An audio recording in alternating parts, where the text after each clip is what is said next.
Access to the Monte Zone will be granted shortly. Please stand by.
Friday. It's 8 o'clock. It's the Monte Zone. Yeah. Oh dear. Whoop whoop. We were just discussing backstage before coming on that it's Friday. It's not Wednesday. It's not the TNG review. It's Friday. It's the Monte Zone. Get it right, Monte.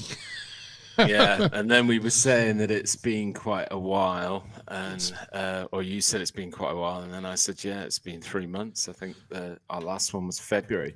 It's like I've forgotten how to do it. Anyway, it is us. It's the Monte Zone. We're back. More cheers. We're back. Hey. Just to answer Chris's question there, yes, we have covered Skinwalker Ranch. We have, yes. Evening to everybody in chat, evening to Mickey, evening to Chris, and to the lovely Underground Paradox. I've heard good things evening about to you, Monte. I've heard good things about the Underground Paradox. I've heard great things. Yes, good evening.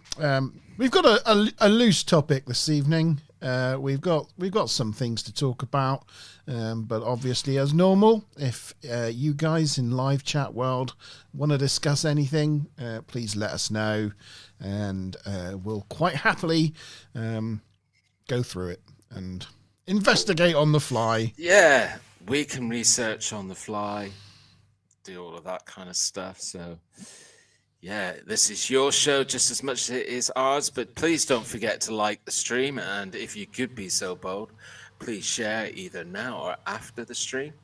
Yeah. Cool. God, I haven't lost that professionalism. You haven't. It's really good. It's yeah. Remember to like and subscribe. It's different for you because you still do this every week, every Wednesday. at least once. Yeah. Whereas, I haven't done it in 3 months. So. I know. It's crazy, isn't it? It's like you've never been away. I have to apologise. If you can hear any rattling about in the background, it's my son. He's making himself a pizza. So, what type of pizza? Oh, it'll be pepperoni. Yeah, it'll definitely be pepperoni. Of course. Yep. So, yes. So we've got rough topics for this evening. I've got some things for paranormal news for the sort of news segment. And we've got our main topic that I don't even know what it's about from G-Star, and that is the ultimate UAP Smokescreen. We're going to find out what that is. That's the best title that I could sort of formulate for it, really. But it's a theory that I want to put out there. I'm not saying that I necessarily 100% believe in what I'm proposing, but it's something that I can't ignore because, I've pulled together some research, which I'm going to share with you and hopefully get people just thinking about things a little bit different, but it might be quite controversial. Evening, Sean. Good evening, Sean. Hope you're well, sir. Yes, Chris is saying apparently he mentioned this on the TNG review on Wednesday that Africa has a big goblin problem. I haven't been able to find out much about that, really. I found that there is a name of a goblin in South Africa called the Tokelshi. I don't know how you pronounce it. Tokelsh. Yeah, I don't know. I'll put it up on screen, and then that's going to be the easiest thing, isn't it?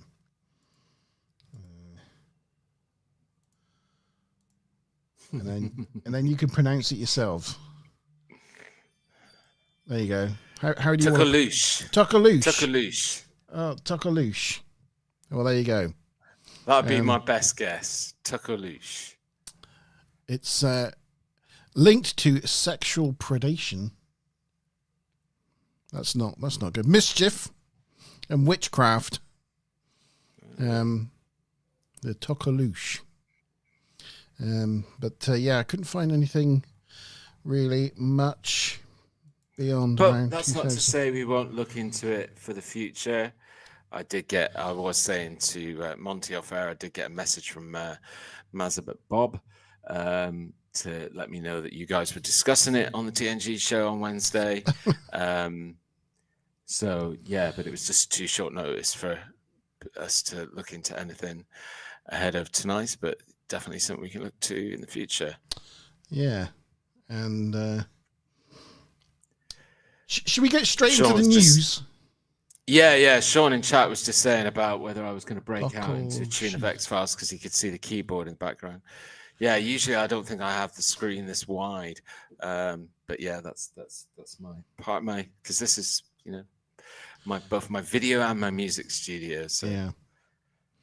Yeah. I thought I'd get into the news. And at one point this evening, I'm going to have to talk about the album, but we'll get straight. Oh, we'll talk about the album. Yeah. No, absolutely. Yeah, but later.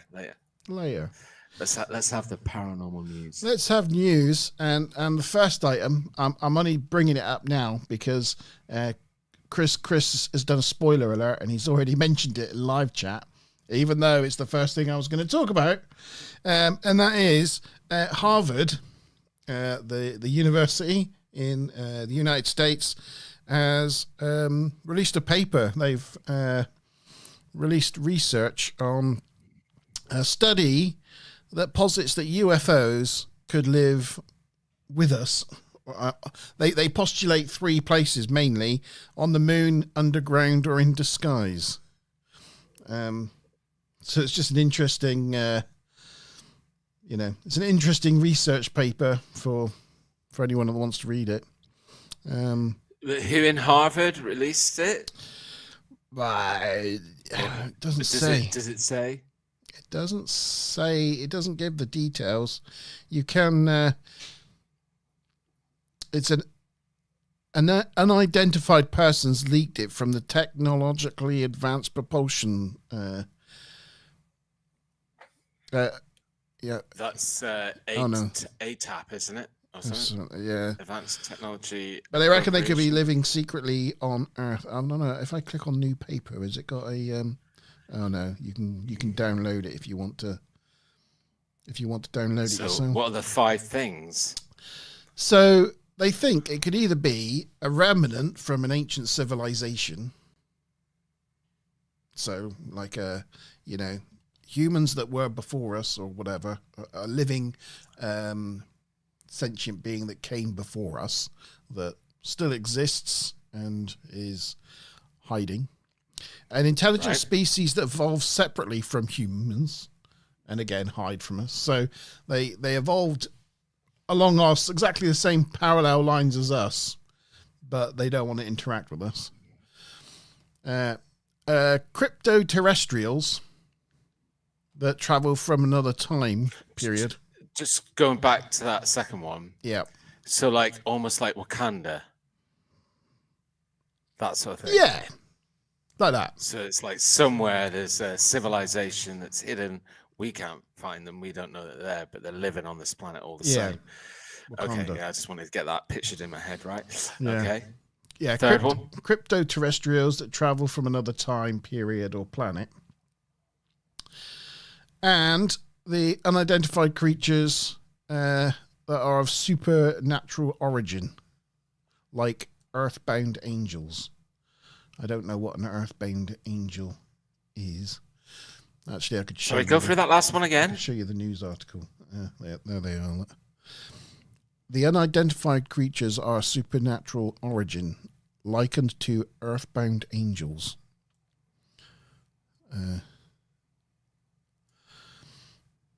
Yeah.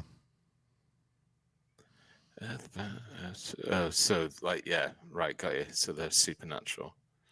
Yeah. So they think they probably they reckon they live in hotspots like lakes and volcanoes.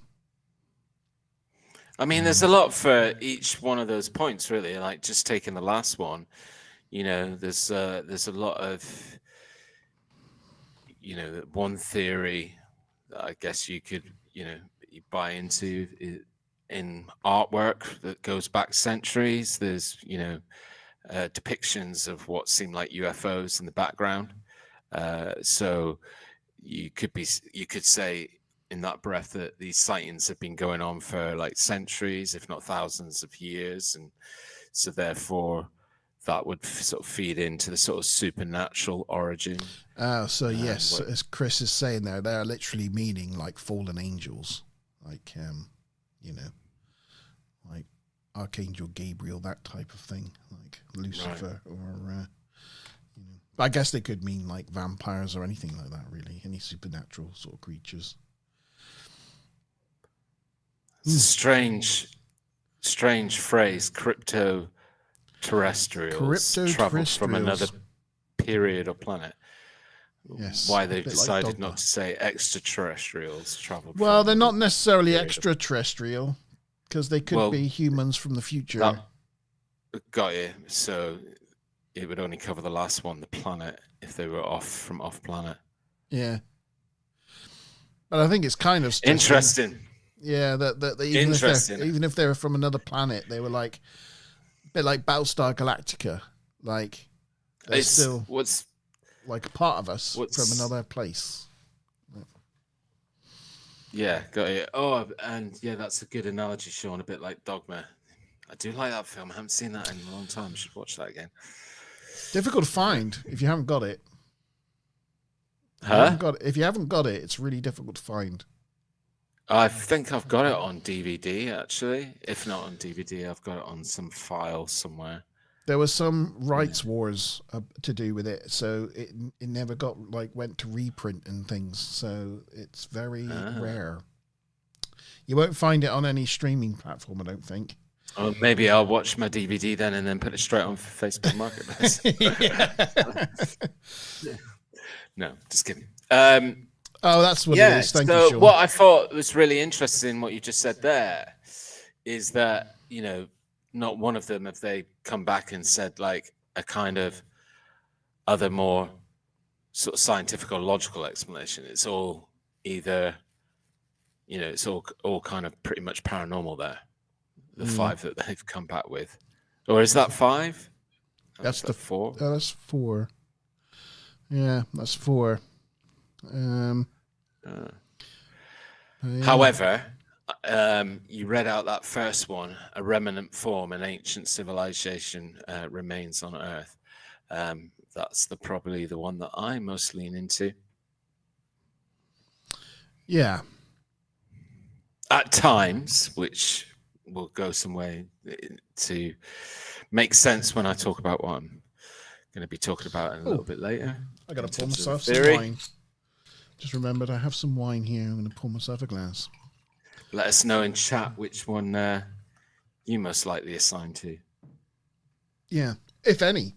Or do you think... If any, yeah, of course. Yeah, or do you think... If there's another explanation. It's strange that Harvard should release some research on it. It's definitely a bit different. On the back of a lot of other things that have been released and announced, over the past couple of years. Just, yeah, it's just another strange one, isn't it? So, secondly, my second bit of news...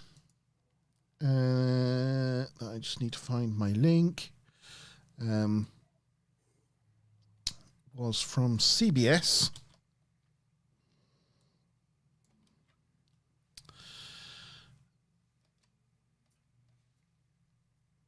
And this is that Japan are launching their own UFO UAP investigation. Like committee, yeah, government committee. A bit like what the US has recently done with NASA and the Pentagon. Japan are now doing it for themselves as well. This is following on the back of information that came out from the US Defense Department's not leaks, but reports that's shown a lot of the UAP sightings, and that comes from, I think, like areas of the Pacific that in Japan's direction. So they're doing their own investigation. It's also partly pragmatically because they've had a lot of issues with UFOs and UAPs that have turned out to be Chinese drones. And I think it says here somewhere there was an embarrassing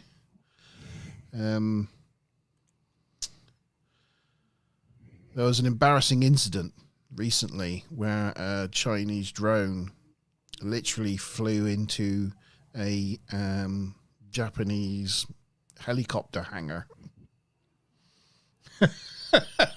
Wow. Yeah. So, yeah, they want to exactly understand what's going on in their airspace because, I mean, there's quite a lot of tensions going on in that region with Taiwan and whatnot. So, yes, Japan are launching their own UAP probe investigation. So just going to chat for a moment. Yep. I think someone just disappeared.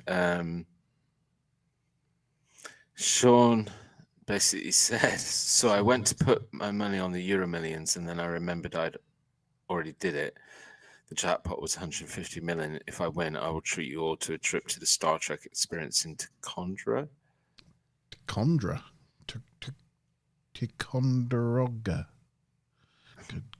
Ticonderoga? Is that the yacht? Is that the cruise? Maybe. That's a. But then Chris said, you'll have to explain that, Monte, to me. I don't know about you, Monte. I don't know what the Atlanta theory is. Would that not fall under the Atlanta theory? Is that something to do with the Philadelphia experiment? You mean the hidden race comment? Yeah, well, obviously, I think there was an extension of, you were saying, from a different dimensional reality, from an alternate Antediluvian. Earth. I don't know. I've not heard antediluvian. Okay, I'll be googling it. Well, it's interesting because a lot of what you just said there, kind of, in terms of that last article about Japan, Yeah. kind of feed into some of the stuff that I'm going to be talking about. Yes, as Chris says, the Chinese are not fans of Japan. No, they very much are not. No. So yeah, Japan's got a good reason to be worried. Antediluvian. Ah, they are the people from the biblical floods.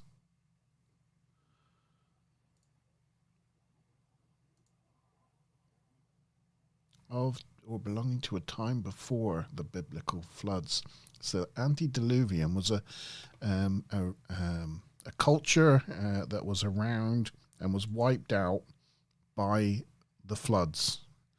You know, when they had the ark, they didn't get on the ark, so they had it. But are they still around today? That's the question. Yeah, I'm going to bookmark that for reading. Somebody possibly is. Yeah, pre-flood. But it's like we talked about in the past, you know, how before the floods, you know, around the time of the Younger Dryas, the water levels were a lot lower. There was a lot more land mass, especially around the Middle East, and maybe the Mesopotamians and that weren't the first civilizations, and maybe there was something before it that did end up disappearing in a flood. Ancient Who knows? Civilizations. These are the big questions that we. Oh, he meant Atlantis. No, but funny enough, about Atlantis, I've been reading. I know we talked about it before, but I was reading this week about the Germans going to Antarctica in 1947, looking for Atlantis. Mm.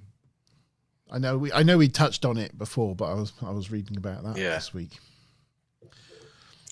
There's a lot of stuff that still comes up about Antarctica, and all the secret hidden bases and all the stuff that is supposedly, going on there still to this day.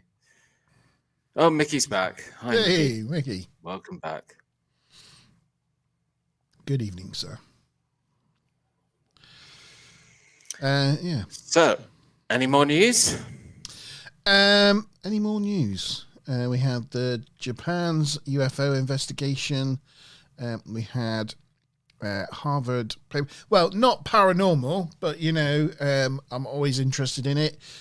We had SpaceX's fourth test flight of the Starship. I don't know if you saw that.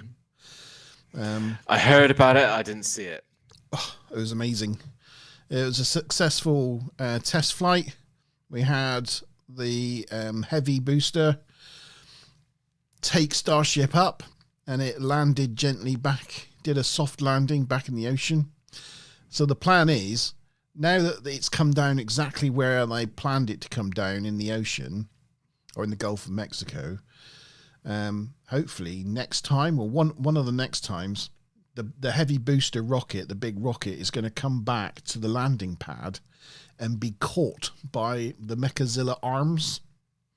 It's going to put its fins out, and it's going to land in the launch pad that it took it off from. That's the plan. Amazing.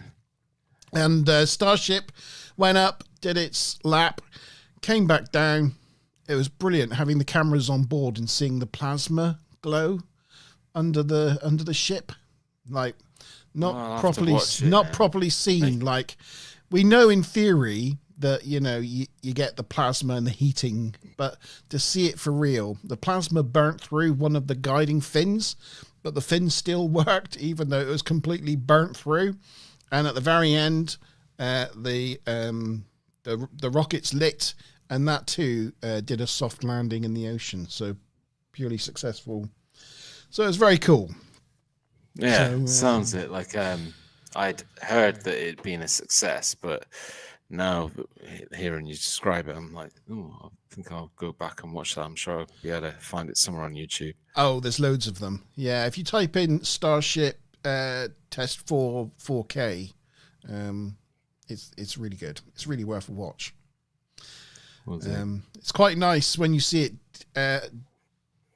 When you see the hot staging, when the main booster comes away from Starship, it then rotates so that it can then head back to the where it took off, basically, and land in the Gulf of Mexico. But then it disassembles the hot staging ring. And as it's coming down, you see from the cameras, you see it past the hot staging ring.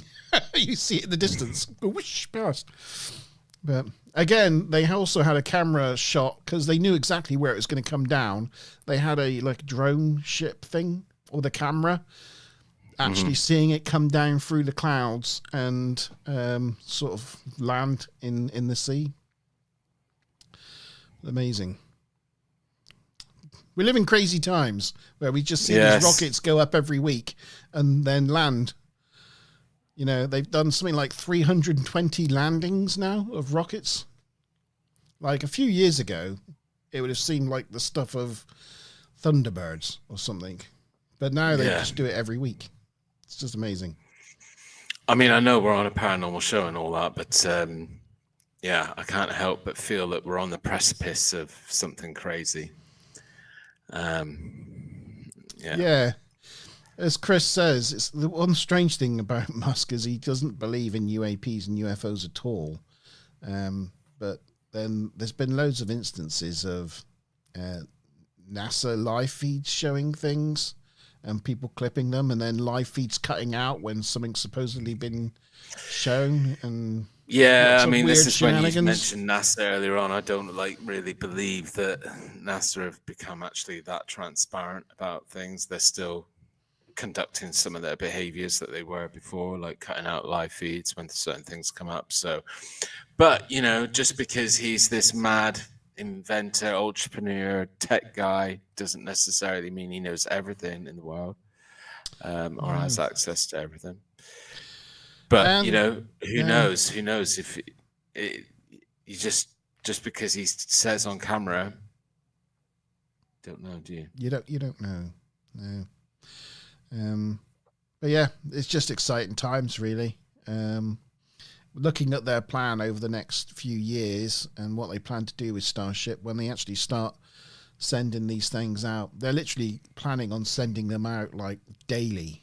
Like, this is the largest rocket ever, and they want to productionize it so much that they literally send one up every day, and then they're all going to be going to like the moon and Mars to carry food, water, propellant, tools, seeds, earth, you know, just everything, you know, that anybody's ever going to need. And when people arrive, they'll just start taking those starships apart and using them as metal for construction for, you know, buildings. Yep.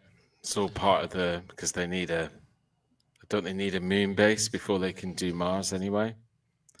Nope. It's like, or they're going straight to Mars, but they're also doing the moon as well for NASA.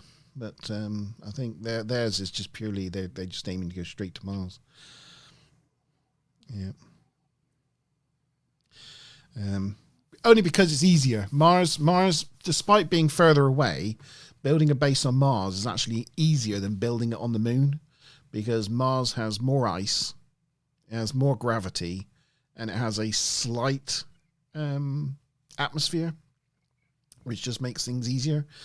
In Moon, it's easier to get to the moon, but with a lot less gravity, pretty much no water and no atmosphere, it's actually a lot harder to survive and build things. So Mars is really the first goal.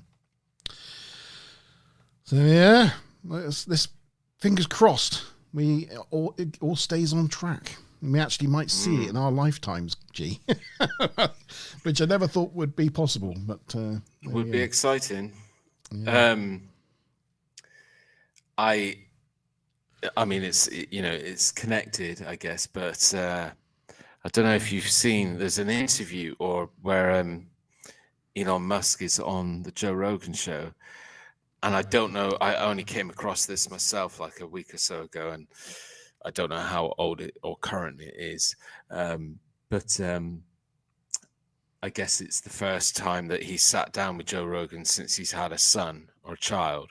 So Joe Rogan was basically congratulating him on becoming a father and all this kind of stuff. And it was kind of awkward to watch because Elon was more interested in talking about what he wanted to talk about or what Joe Rogan is. And it not in a way that it came across that, oh, I just don't want to talk about my son on camera.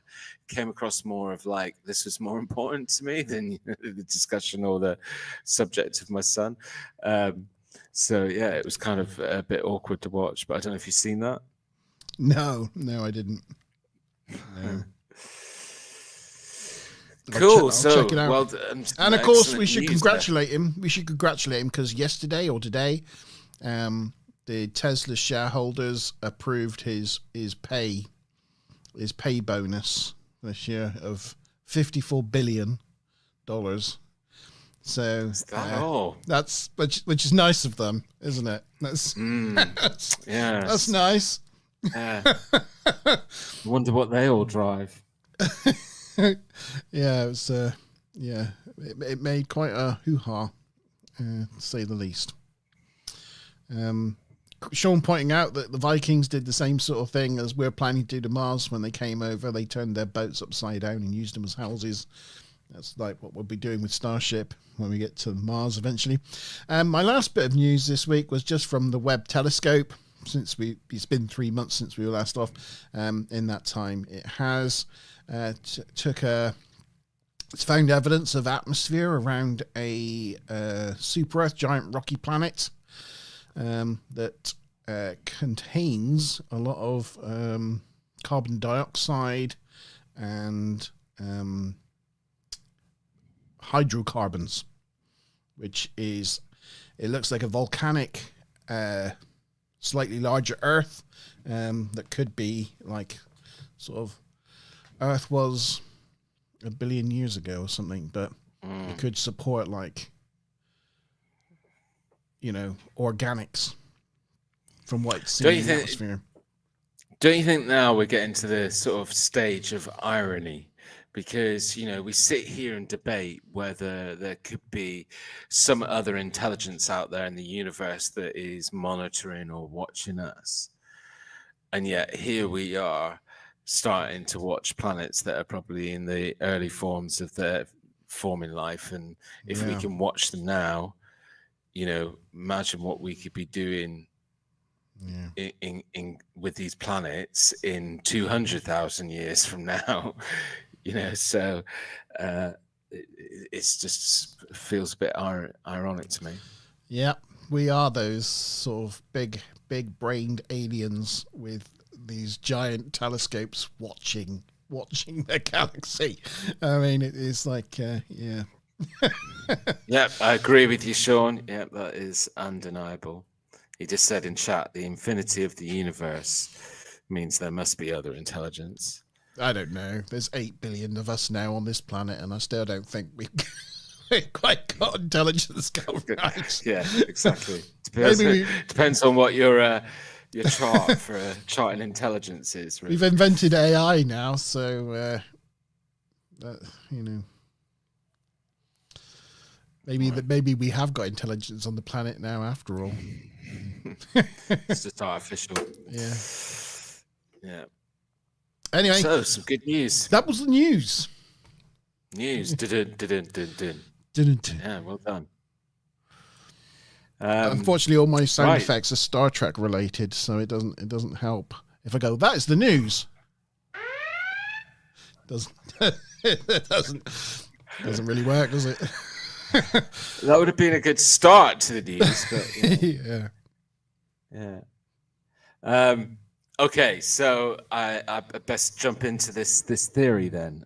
As I mentioned, we entitled it the ultimate UAP smokescreen, but I think it's more than that. It just sort of it contains that, and I want to take your mind and your brain to elsewhere for the next possibly 45 minutes.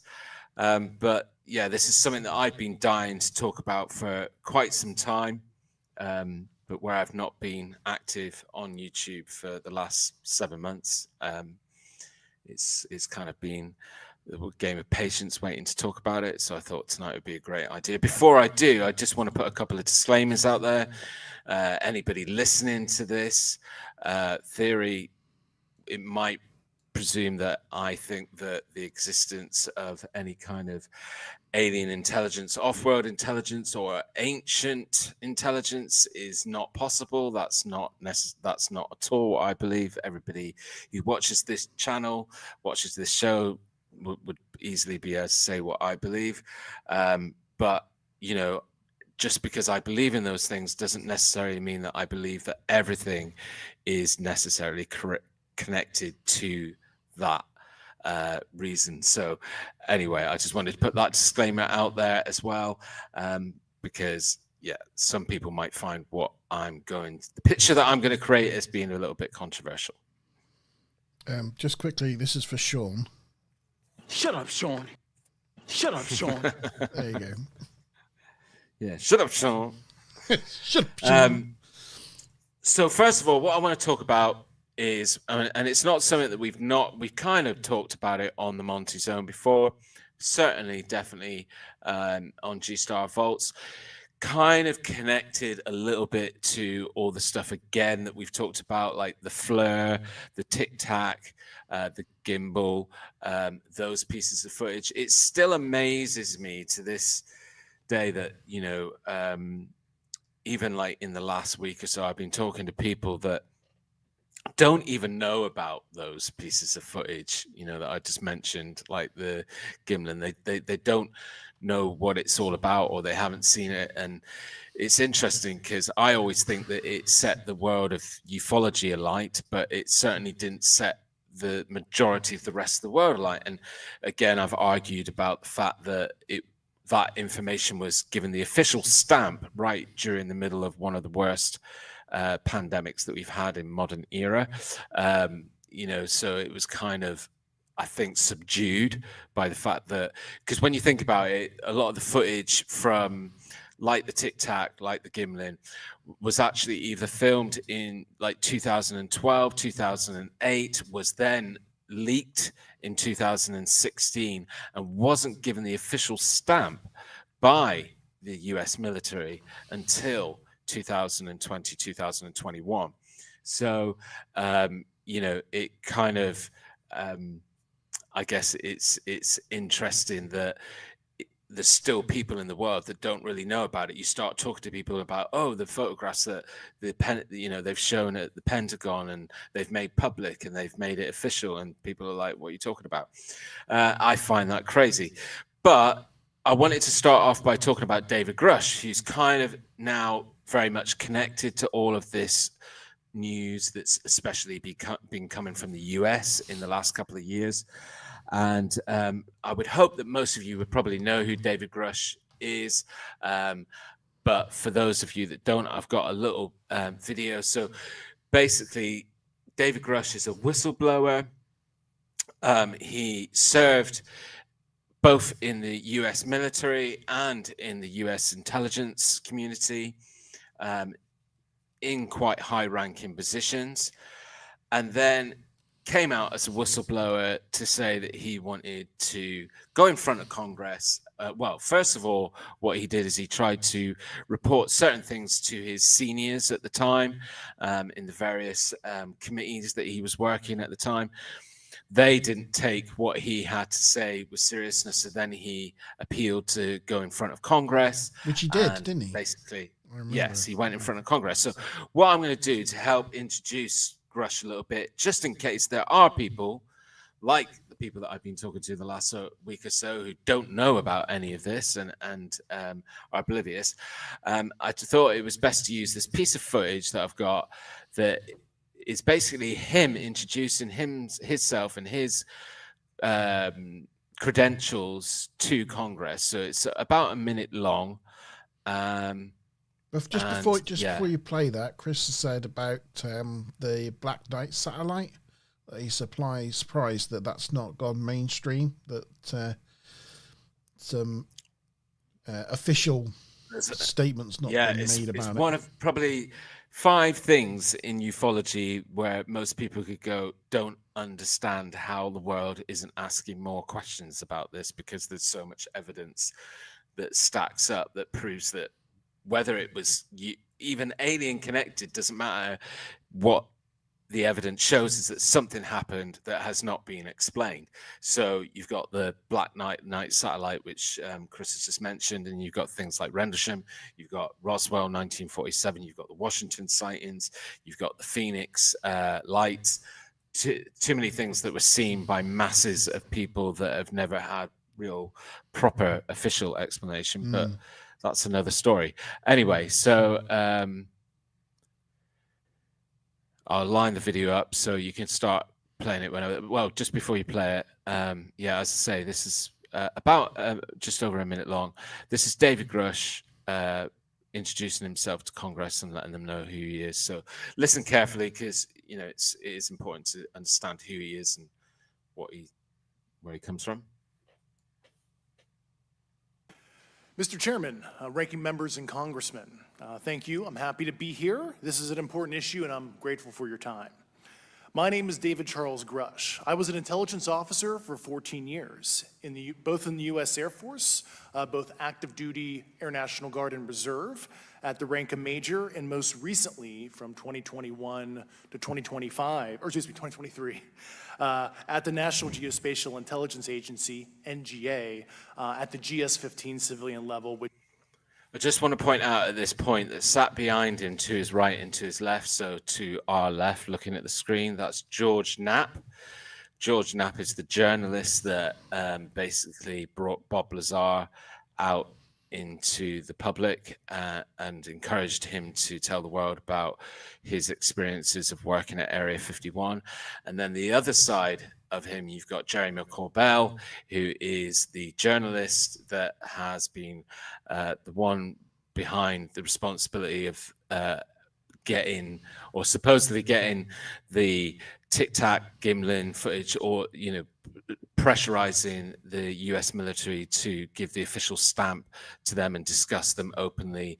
And both are involved with the Aero Committee, which Grush will mention in just a moment. Which is the military equivalent of a full bird colonel. I was my agency's co-lead in unidentified anomalous phenomena and transmedium object analysis, as well as reporting to the UAP task force, UAPTF, and eventually, once it was established, the All-Domain Anomaly Resolution Office, ARROW. I became a whistleblower through a PPD-19 urgent concern filing in May 2022 with the Intelligence Community Inspector General. Following concerning reports from multiple esteemed and credentialed current and former military and intelligence community individuals that the U.S. government is operating with secrecy above congressional oversight with regards to UAPs. My testimony is based on information I've been given by individuals with a long-standing track record of legitimacy and service to this country, many of whom also have shared compelling evidence in the form of photography, official documentation, and classified oral testimony to myself and many. Did you want to continue to watch the rest of that? I mean, that's pretty much him. Well, no, he's explained who he is. It's interesting to hear him say like the official channels and procedures he's used as a whistleblower. It just sort of adds depth and weight to whatever he's going to say, doesn't it? Okay. Yeah, well, we'll stop there because I've got some more video to watch of him actually being interviewed by Congress. I do think the guy to his left behind him there has got a fantastic beard. Jerry McCorbell. Mm. Yeah, I'm not a fan. I mean, look, George Knapp, I'm going to talk a little bit and touch on Bob Lazar in just a moment. And that's obviously another subject that we've covered heavily on the channel. Mm. But, I'm not necessarily the biggest fan of Jerry McCorbell. No question about he's got a nice beard. But, the way he goes about things and the way he kind of talks about things kind of doesn't really gel with me. Yeah, but so basically Grush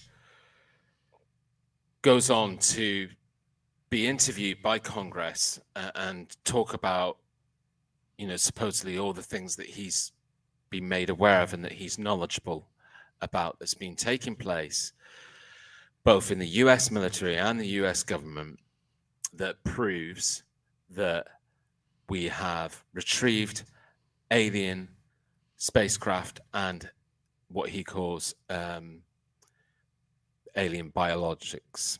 And he goes on to say all of this stuff. Now, in the world of ufology, it's created, in the last 7 months since he came forward, it's created a lot of stir. It's created a lot of people that, again, think that this reinforces that we're on the precipice of some big announcement or the knowledge or the awareness being made more official. Myself, in the past, again, I have stated that I don't necessarily buy into that, because if you've studied ufology throughout the decades, certainly since the 1930s, 1940s, there's been lots of times within history where the US government or other governments around the world have put the official stamp on certain aspects to do with UAPs, UFOs, alien existence.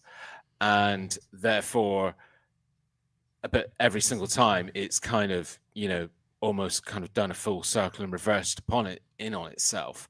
And we've then not moved forward or nothing's happened. And I think that this is very much a similar case, except I actually do think that David Grush, and this is probably where I've introduced my first controversial point, is that I believe that David Grush is a smokescreen, and that he's actually part of the US military's agenda to make us all be talking and thinking about aliens and UFOs and UAPs.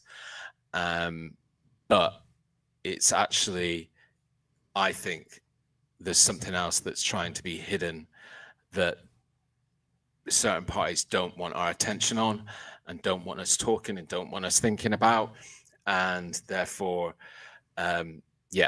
So anyway, why do I think that David Grush is a smokescreen? Because, well, let me rewind a little bit. So, part of his story since he came forward and as a whistleblower is that he's then been subjected to certain tactics by certain parties to kind of damage him, hurt him. And there is evidence, definitely, that, certain parties have released information that's been released into the public about the fact that he's had mental health issues in the past and released his medical files, which has been seen as quite a character destroying for him. But again, in terms of, if you compare the kind of stuff that he's gone through since coming out and being very apparently open about this, it pales in comparison to the kind of trauma or anguish or attacks that, say, someone like Bob Lazar has had over the decades, and certainly not as vicious as some of the things that have gone on with Bob Lazar. So actually, I don't think the guy has really been attacked that much, in my opinion, from what I've seen or what I've witnessed. But the reason why I think he's a smokescreen, and a lot of other people do as well, is because if you divulge a lot into what he says, he actually tells us a lot, but tells us nothing. Because everything that he is whistleblowing on is stuff that he has not seen firsthand, and that he has heard it from other people that he works with that have told him it, but he's not willing to say who those people are. And so really all he's saying, it would be similar to me saying, do you know what, Congress, I am an amateur paranormal investigator. I've been researching this stuff, and as part of this stuff, I went out and interviewed certain people who told me they had seen this had happened, and therefore I'm sitting here in front of you telling you that I've heard these things and I've been told these things, and therefore you should believe me. And so I just don't think the body of what he's got behind him is offers enough content to even consider whether he is genuine or not. And as I said, my feelings are that actually this is all staged and it's part of something that he's been asked to do by the military themselves. What I want to do quickly, I what see. are you about to say? Right. No, nothing. And I'm going to just play some footage, which is part of like the Congress asking it. It just give you a bit of a flavor of was that the right one? Talking about US politics. Yeah, kind of, I guess. Ish, a little bit. I think I've just loaded the right one. Anyway, yeah, so this will just give you a bit of a flavor about the fact that even in front of Congress, he's kind of not really telling them anything, and we're not seeing it. Of April, Dr. I just need to move this forward a minute. Yeah, he kind of does that thing where he says, well, I can't talk about that. Misappropriation of funds and Does that mean self-fund. that there is money in the budget that is said to go to a program, but Hold on, it's a little bit further on from there. we're aware of, He's and all many that we're C-SPAN. not aware Yes. of, right? We're taking pictures of everything at every point and second. Mr. Grush, are you aware, do you have direct knowledge, or have you talked to people with direct knowledge that there are satellite imagery of these events? That was one of my primary tasks at NGA since we Government is involved in a disinformation campaign to deny the existence of You can all certain talk UAPs. amongst yourselves and live chat I whilst can't go beyond what I've already GG stated finds the publicly right place. in my News Nation the interview video. because it touches other sensitivities. Okay. Has the U.S. government become aware of actual evidence of extraterrestrial, otherwise unexplained forms of intelligence? And if so, when do you think this first occurred? I like to use the term non-human. I don't like to denote origin. Keeps the aperture open, both scientifically. Certainly, like I've discussed publicly previously, 1930s. Okay. So that's a real teller that he's interested in making sure that it's called non-human and not extraterrestrial, because, like, I don't know, that almost says to me that he's scared of saying extraterrestrial because it sounds too cuckoo. Well, it's a bit like what that Harvard research paper said that we looked at the top of the show in the news section. Well, yeah, that one of the possible explanations is that it could be some previous humans. Crypto-terrestrial or ancient human or... Yeah. I don't get that impression in this case. I just think it's more about, like, he wants to say, I'm not calling them little green men. But anyway, it's besides the point. Again, we're going to see... Can you give me the names and titles of the people with direct firsthand knowledge and access to some of this crash retrieval, some of these crash retrieval programs, and maybe which facilities, military bases the recovered material would be in? I can't discuss that publicly, but I did provide that information both to the Intel committees and the Inspector General. And we could get that in the SCIF if we were allowed to get in a SCIF with you. Would that be probably what you would think? Sure, if you had the appropriate accesses, yeah. What special access programs cover this information, and how is it possible that they have evaded oversight for so long? I do know the names. Once again, I can't discuss that publicly and how they've evaded oversight. See, this is I I can watched this when it came out, and it just really annoyed me that he wanted to go up and talk to Congress, and then every question he asked, he was like, "Well, I can't talk about that." Yeah. Jesus Christ, you're the one that wanted to come talk to Congress. Yeah, again, so that's why for me that it seems that there's something, I don't know, a little bit staged or kind of manufactured about this. I mean, again, he goes on, I think in some respects, if you go through, if you have time to go through the whole interview, and again, I'll put links in the description after the show if people want to watch the full thing. But yeah, he just doesn't really tell us anything. It would be the same as any one of us sat there saying, so-and-so said this to me, and therefore I want to say this to you. I find it quite concerning that George Knapp and Jeremy Corbell are kind of aligned with this guy because, again, I don't know, because they're quite heavyweights in the world of ufology right now. And whether, he's weaseled his way into even convincing them that he's a whistleblower, that actually now he's an inside person who's able to influence and report back on what these guys are saying and what they know and various other things. I don't know. That's getting really down the rabbit hole of conspiracy. But all I want to point towards is the fact that this seems like, to me, something quite staged, and possibly to get the world talking about, oh my God, there's this guy who's like quite senior in the intelligence community, and he's saying that aliens are real.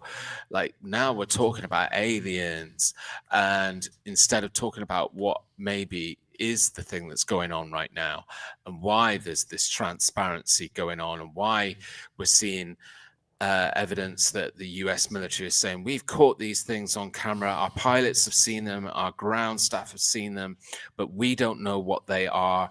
We need to be honest with you and tell you that we don't know what they are. And as I've said before in the past, and part of this theory is that I do think they know what they are, and they're not necessarily of alien origin. But anyway, so that's David Grush. I was going to talk a little bit about Bob Lazar. Well, I do want to start talking about Bob Lazar because I just wanted to remind everybody that, here's a guy that came forward and provided a lot more substance and a lot more weight to the subject matter of whether aliens were true or not. I mean, one of the things that Grush has said is that we have retrieved alien craft and we have been back engineering it. Do I think that that is a massive revelation? No. I think that most people have been really researching ufology in the right ways and been invested into the subject. No, and have known for very many years that it's bloody obvious that we've been back in engineering something for a long time. So it's not new. Again, it's not new news that he's provided. So, yeah. But you go to somebody like Bob Lazar, he actually brought forward things that are real tangible, strong evidence that he was in the midst and aware of something that was top secret was going on. Things like bronium or element 151 or whatever it's called, that he discussed way back in 1989 when he came out to the public, and that wasn't even on the periodic table back then. But that's not what I'm talking about, Bob Lazar. One of the things, if you followed the Bob Lazar story, that again was popular back in the late 80s, early 90s when the story blew, and it's certainly traveled through the last 30 years and has been really popular over the last few years with people like the collaboration of George Knapp and Jeremy Corbell bringing to life, documentaries about Bob Lazar. And he's remained true to his story over the 30 years and has not changed it. But one of the things that he talks about greatly is that he was under no question that some of the stuff that he was given access to and that was asked to work on was, these devices that controlled anti-gravity. Now, anti-gravity is where I now want to go in my theory, and why I think it's more important that people start talking and discussing and thinking about anti-gravity a lot more. And so I just want to play. Can I just jump in with something? Yeah, of course. Well, just on the interesting from one of the news items that I found that I didn't actually mention. There was I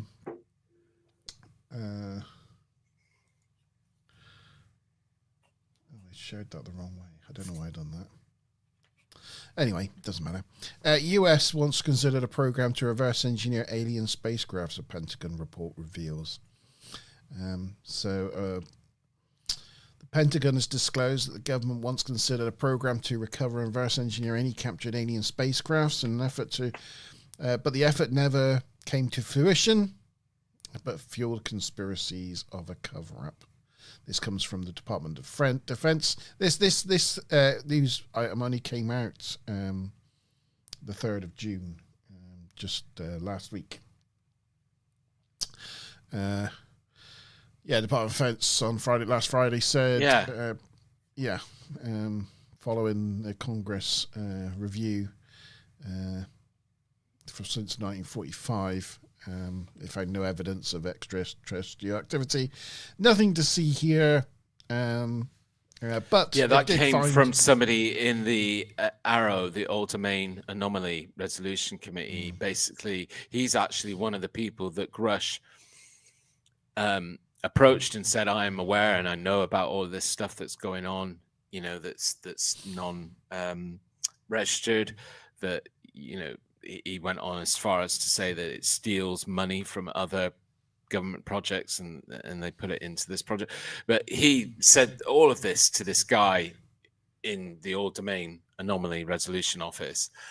And yet this guy still produced this report saying that he's got no evidence that from any investigation or research that they've done that links any UAPs to anything extraterrestrial.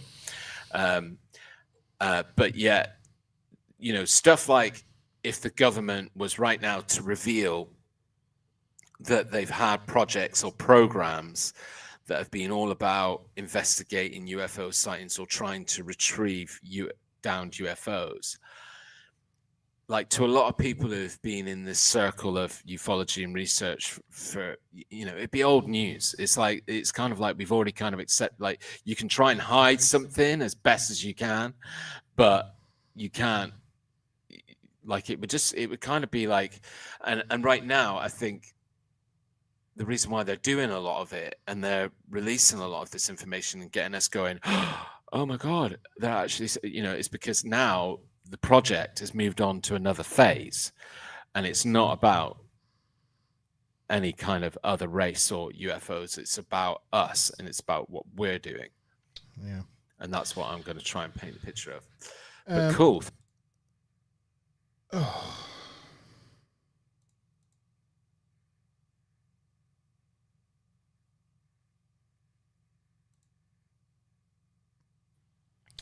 Oh dear.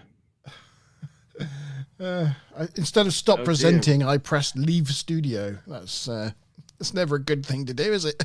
I was like, what's up? What's going on? No, it's all right. I'm back. The stream stayed up. The stream stayed up, didn't it? Yeah. Let us know if you're still with us, guys. Say hi in chat. Just me. Sorry about that. I was just going to say, just before you play that video, I just wanted to address some of the comments in live chat like whilst you've been talking. So Tide Time Lord said he doesn't think that aliens exist because Donald Trump would have blabbed as soon as he got into office. But I think it's a bit like Independence Day, where that very competent sounding president was like, when the TV guy was like, we need to go see that spaceship that you've been keeping at Area 51. And he's like, is it Pullman's like, you don't want to believe everything you you see on the television. And then the general's like, well, sir, that's not entirely true. So I don't think they tell the presidents anything because they're only here for like 4 minutes, aren't they? And then they're gone again. So it's like, you know. Well, yeah, are they? That's something I'm going to talk about again later. Well, no, I mean, presidents are always presidents, aren't boomerang president. But yeah, I definitely think that, yeah, there's still a lot of people that are in higher powered situations who are absolutely clueless and don't know anything about what's going on. Yeah, that's for sure. Do you know presidents get security briefings from Secret Service till the day they die? Once you're president, you're never not president. You're always president. So you still get security briefings, know exactly everything that's going on, even after you've left office. A lot of presidents don't bother once they've left office because they're like, I'm not being paid for this shit anymore. I don't want it. But George Bush Sr. always took every security briefing that they ever offered him. He still treated his job as president just as seriously after he was left office than when he was in office. Anyway. Evening, Smiler. My wrench, Smiler Rainbow. I hope you're well, my love. Hope you had a lovely day. She's literally just finished work.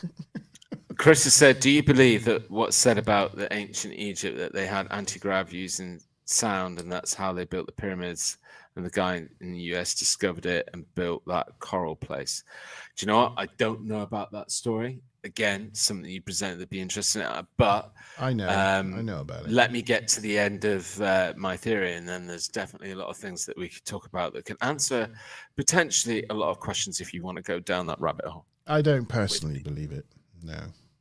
But personally believe that what the anti-grav. They made it with anti-grav.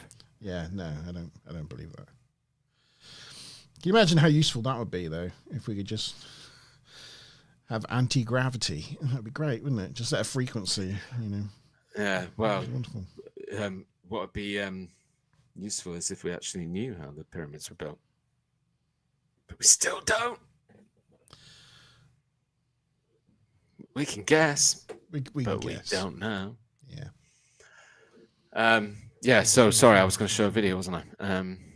Yeah. Sorry. So just this would have obviously landed better, connected to what I said, but basically, in summary, thus far, what I'm basically saying is what we should be talking about, or what we should be thinking about, is maybe something that's painted in this short video, just to set the theme and paint the picture a little bit. Ready when you are, Monty. I will add it to stage. There you go.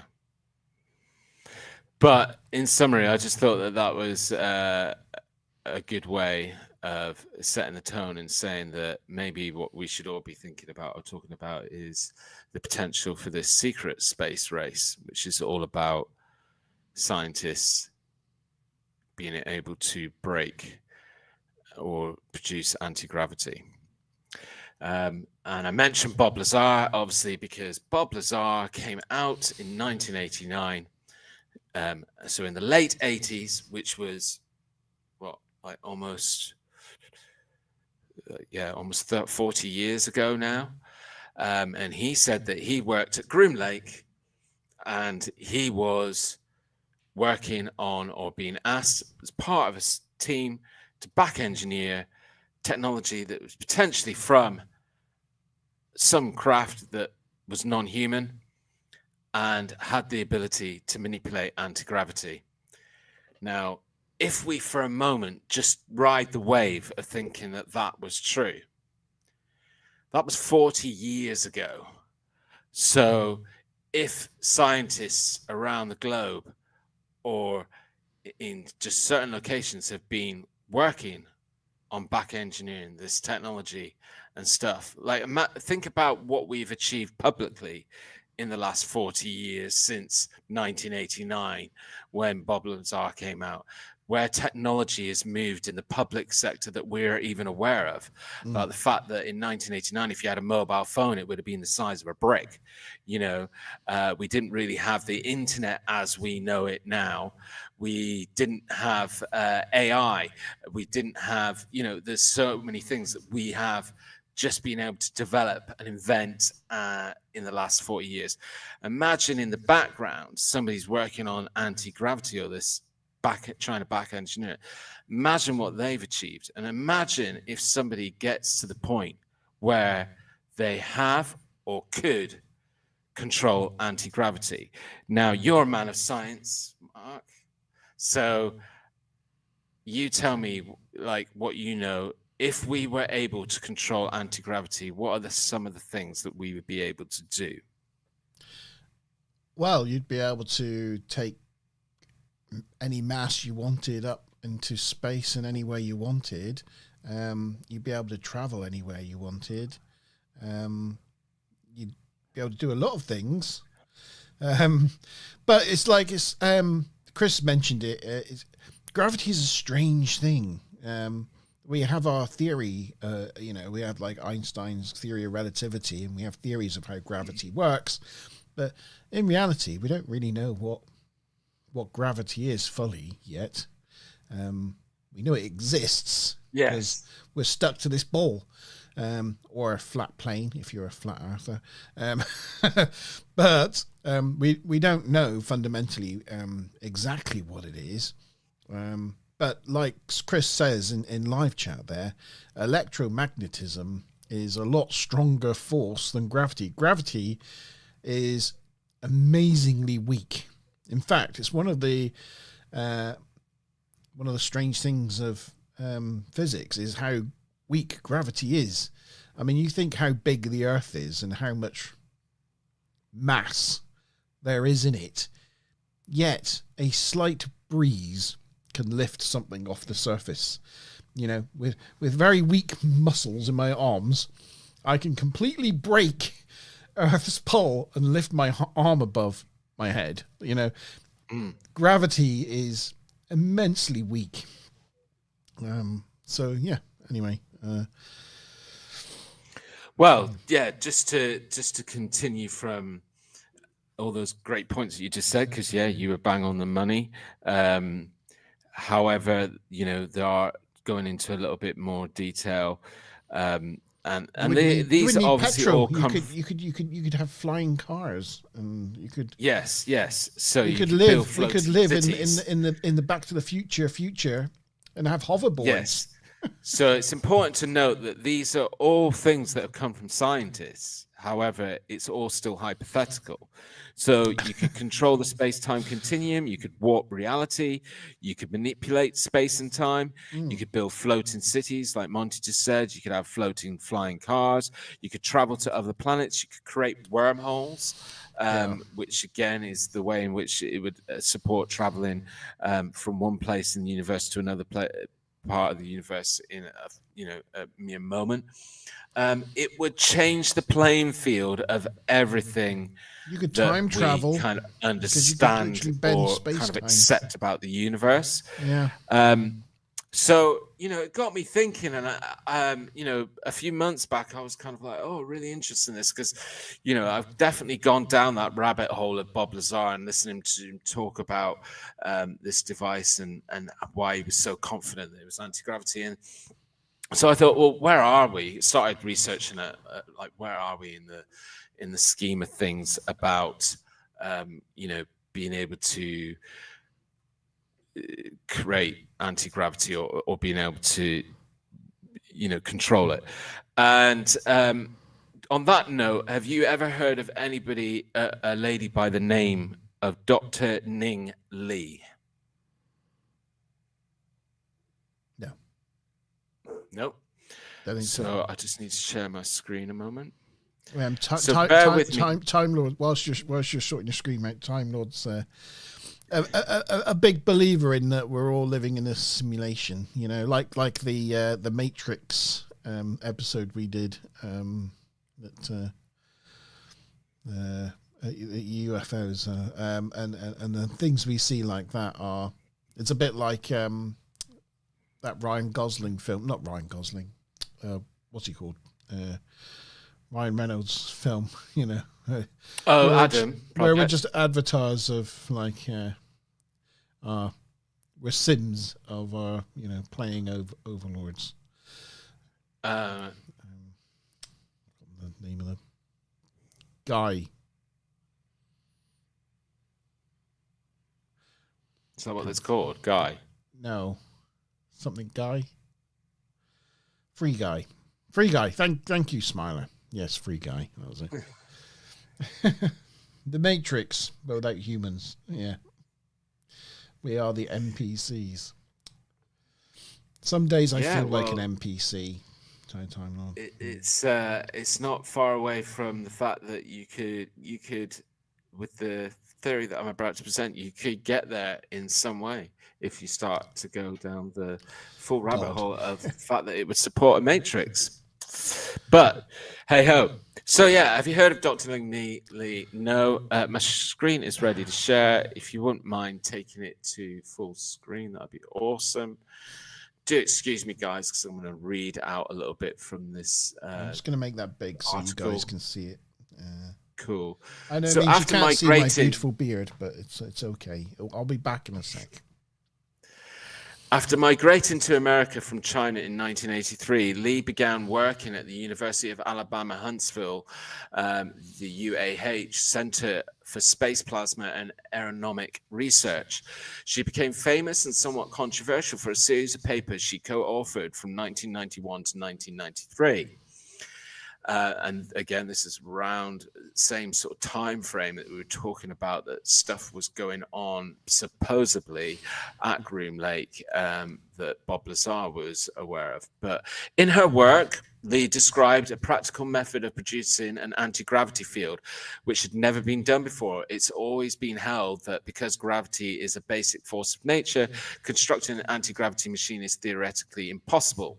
However, Lee and her co-author, Douglas Torr, theorized ways around this belief using a high-temperature superconductor.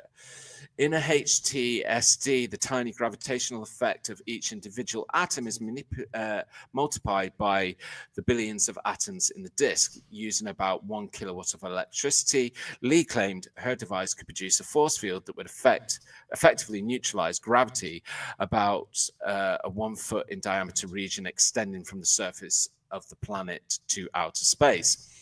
To demonstrate their research, they invited officials from the renowned science and technology magazine, Popular Mechanics, to visit a laboratory in Huntsville to see their work in progress. A 12-inch disc, which acted like a HTSD, upon the disc completion, they told the magazine, a bowling ball placed anywhere above the disc will stay exactly where they left it. In the late 90s, she claimed to have created anti-gravity devices that were fully functional, and this was big news in both scientific journals and mainstream press. In 1997, Dr. Lee continued to expand on her concept and conduct more experiments. She published papers describing the anomalous weight changes in objects suspended, I think that's meant to say, over a rotating superconductor. To say her work, referred to as taming gravity, could change the world is an understatement. Taming gravity would drastically change the way we transportate on every level. Humans could travel the world at ease, and we could finally get our hands on those sweet hoverboards from Back to the Future. It would also transform how we power transportation and effectively end our reliance on fossil fuels. So what became of Dr. Ning Lee? The story gets even stranger. In 1999, Lee left the UAH to start her own company, AC Gravity, and commercialize a device based on her theories. Her colleagues obviously believed in her work, as the chair of the UAH physics department, Larry Smalley, also departed the university to join her. Public records show that in 2001, the U.S. Department of Defense gave AC Gravity a grant of $448,970 to research the technology. However, these results were never published. In fact, Dr. Lee never published anything again. And even though the business license for AC Gravity was updated yearly through to 2018, there is no record of any further work done by the company. Lee's career after 2002 is the subject of great mystery. Barely Sociable's research turned up a document showing that she gave a presentation at the 2003 META conference titled Measurability of AC Gravity Fields. The META Corporation manages federally funded research for several US agencies. At the conference, she presented along with a Redstone Arsenal official from US Army Aviation and Missile Command, meaning that her research was still being conducted up to that point. Anyway, so do you want to bring us back on screen? Hello. Hello. So, the article goes on to basically create this thing where a lot of people feel that she went to work. It's definitely been proven that she went to work for the DOD at some point, the Department of Defense.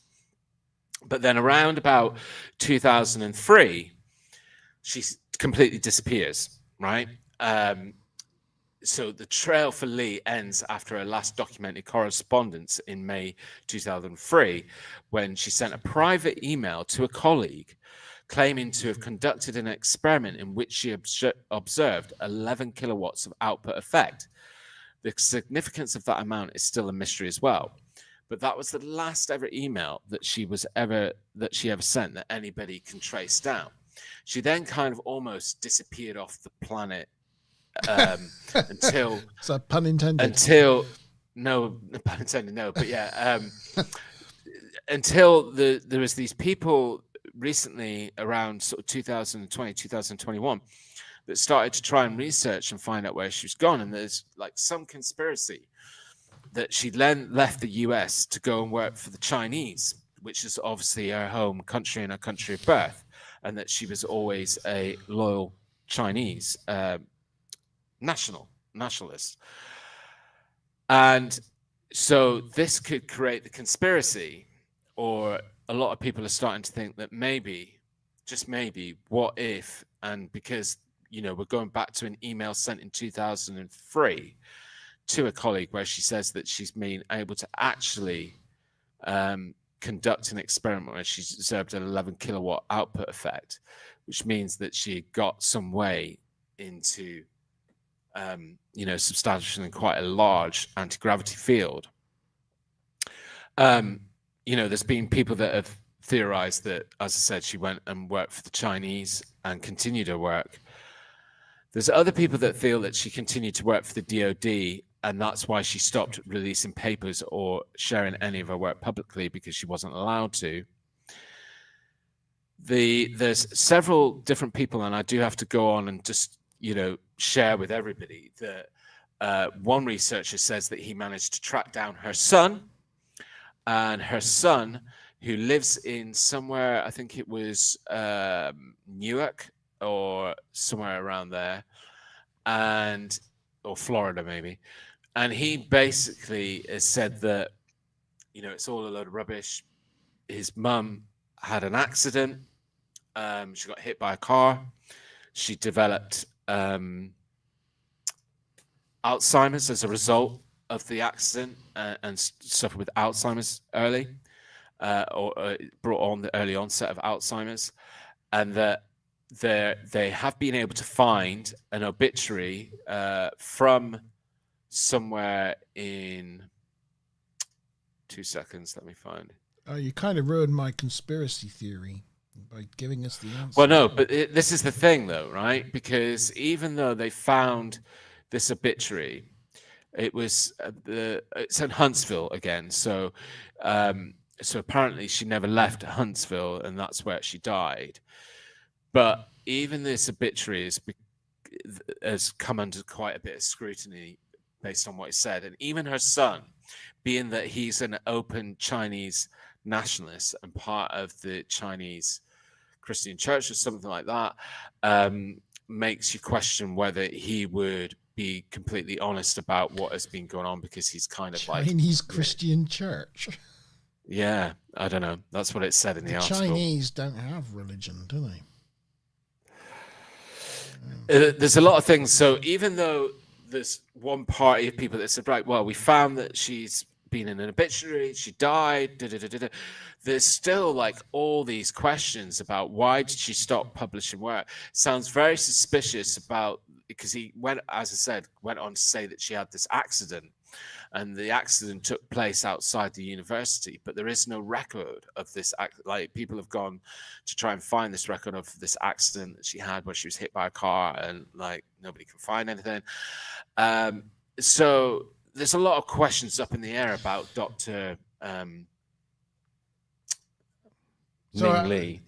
Yeah, you've gone all the way through it, so just want to take it back. So early on, I thought when you were telling us about what she discovered, I was like, it sounds like she's discovered electromagnetism. Like, you know, with the power and the magnets and things. It's like, it sounds like electromagnetism. And I was thinking, when did those floating atlas balls, you know, that you can get off Wish or whatever, you know, when did they start coming out? Like about 10 years ago, I guess, like around 2014. It's like, did she finally get to someone like quite clever and that just went, yeah, that's electromagnetism, love. And then so she changed direction and marketed it into floating atlas balls. Well, I'm presuming not having read the full papers that she released, because she did release, you know, quite a few papers before all of this kind of strangeness started going on. Yeah. 2 seconds, I've just lost you. Where am I? Okay. And then I'm just going to share a picture of her, because I forgot to share this at the beginning so that you could see what Dr. Ning Lee looks like. So that should be ready to share, Monte. So there she is in the middle, and this is this picture was taken at Huntsville University of Huntsville, Alabama, I think it was. Yeah, so that's her in the middle there.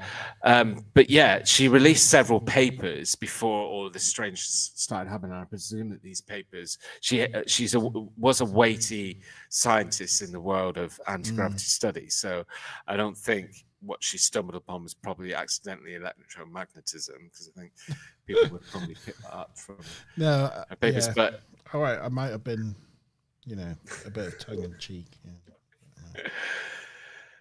But it's. I just thought it was really interesting because there's a lot of questions still around her story, and a lot of people are starting to chime in on it now. And you know, and there's two very strong possibilities. That one, she did continue her work, and she did continue her work with the DoD based in the US, or that she did defect back to China, country of birth and her home place, and continue her work there. And if she did, maybe, just maybe, and this is where the theory sort of kind of comes to a closure, is maybe there's a particular country, particular set of people in this world right now have already got control of anti-gravity. And maybe the US government are aware of this. They don't have the knowledge themselves, but they're aware of it. And rather than say to the US public, somebody's beat us in this secret space race and got an advantage that we can't provide you, and we can't now keep you safe, our airspace is under risk, and these things can come and go as they please. Instead of saying that, it's like, Christ, let's bring the attention to aliens, and then let's make everybody think that it's all about aliens, and you know, get them thinking about that, because at least that doesn't scare people. Because can you imagine if they went into Congress and instead of somebody sitting there saying, we've discovered alien craft and back engineered them, and they said, actually, this is somebody who's controlling anti-gravity. We don't know who it is, or maybe we do know who it is, but we haven't got that technology. We don't know how to do it, and we're completely exposed now. Can you imagine the panic that you would have in the US public about how scary it would all be that there's something else out there that's got a power that we haven't got? Maybe it's China, maybe it's somebody else. Let me know in comments what you think, whether you think that could be a possibility. As I said, it is just a theory, but I think it feeds into my whole thing that I just don't buy into this whole David Grush thing. I just think it feels too set up. It feels too staged. And I'm certainly not saying that we haven't come into possession of extraterrestrial or technology that is not ours in the past, and that we've been back engineering it for as long as maybe 50, 60 years. But I think that we've got to a point now where we've back engineered it, or somebody has, and somebody's using it. And now certain governments, certain militaries are afraid of being able to not, or having to say to their public, we don't know what this is, or we don't have that same ability. We're now completely under risk and exposed. But if you want to go down the rabbit hole even further, if somebody is already controlling anti-gravity, then they could already be controlling space and time. They could already be setting the stage. They could have already seen what happens in the Earth's future, and they're now trying to avoid those same things happening. Maybe that's why they're keeping it close to wraps and not being totally, I was thinking about it the other day. I was like going down that real rabbit hole of what if China does have it? Why have they not come out and said, like, what now? We control you guys. We can do whatever we want. Oh, they totally would. But would they? But if if they controlled space and time and had gone ahead and realized that actually by doing that, we started a nuclear war because China's currently in all sorts of economic trouble. If they had some kind of advantage that they could lord it over the rest of the world right now, they would use it. Maybe. Yeah. Maybe. But as I said, it doesn't necessarily mean that it is China. But I have, everybody knows that I do believe in things like, I believe that there's definitely worthwhile continuing to investigate and continue to ask questions about Roswell 1947, Rendlesham 1980 UK, lots of things in the world of ufology that I feel that there's just too many things that present strong arguments or evidence that deserves answers. But lately, I've just been thinking that actually something else is going on, because I don't understand why certain governments, certain corporations are now taking this tact of being supposedly transparent. But if you really whittle down to the transparency, there's actually nothing being told. There's no substance to it. It just is creating gossip and people to talk. It's creating hype, and that's all it's doing. And whenever I've seen in the past hype, I just think it's a smokescreen. Chris thinks that picture looks like a super cool conductor. Chris is a cleverer guy than me, because I thought it looked like a record player turntable. I was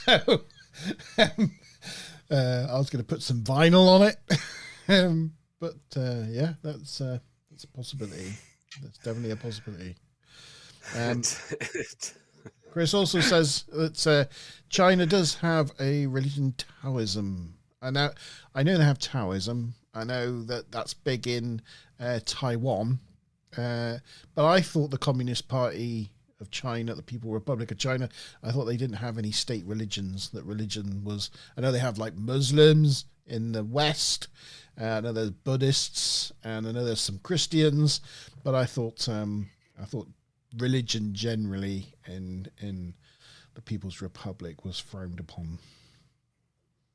Generally the thing they want you to think about.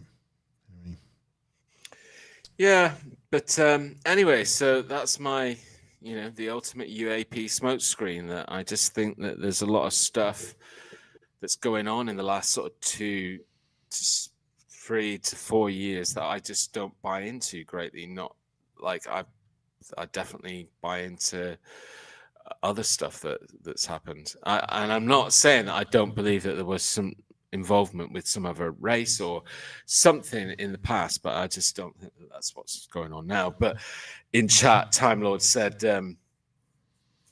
well, first of all, in response to what you were saying, Monte, he said if China had it, they would.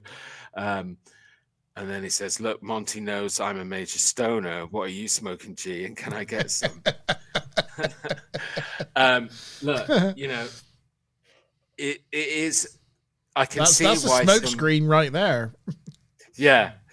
You know, I can see why some people would go, do you know what, that's really far-fetched. But actually, is it far-fetched? I mean, you know, when you explore anti-gravity more and more, you know, scientists haven't given up on the fact that it can be and might possibly somewhere in our future be able to be manipulated in some way. And, you know, there's still people that study it. There's just a lot of stuff that's come up in the last 34 years.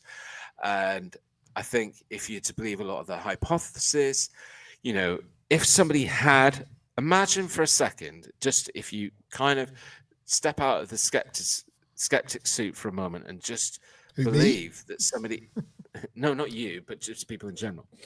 If you for a moment believed that someone had got to the point where they could manipulate anti-gravity or control it, and they've already now got access to control in time and space, maybe they've seen things that have made them go, do you know what? No, we can't reveal that we can do this because as a result, this is what happened because we've already seen that it happens.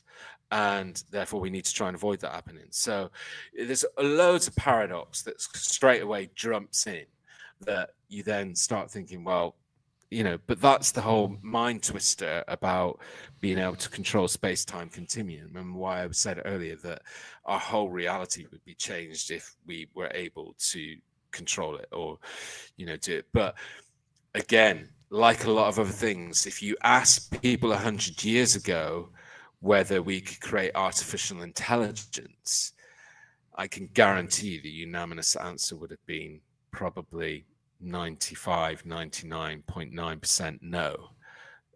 You know, it's just where will we get in the future? I think it's important to ask, would we get flying cars? Because they're currently 9 years late. We still haven't got our flying cars. Yes. We still want our flying hoverboards as well. I want the hoverboard. Not the stupid thing with the wheel or whatever. Not that. No, I want proper hoverboard and a flying car. We were supposed to get them in 2015. Didn't happen. It's 2024 now. So come on, guys.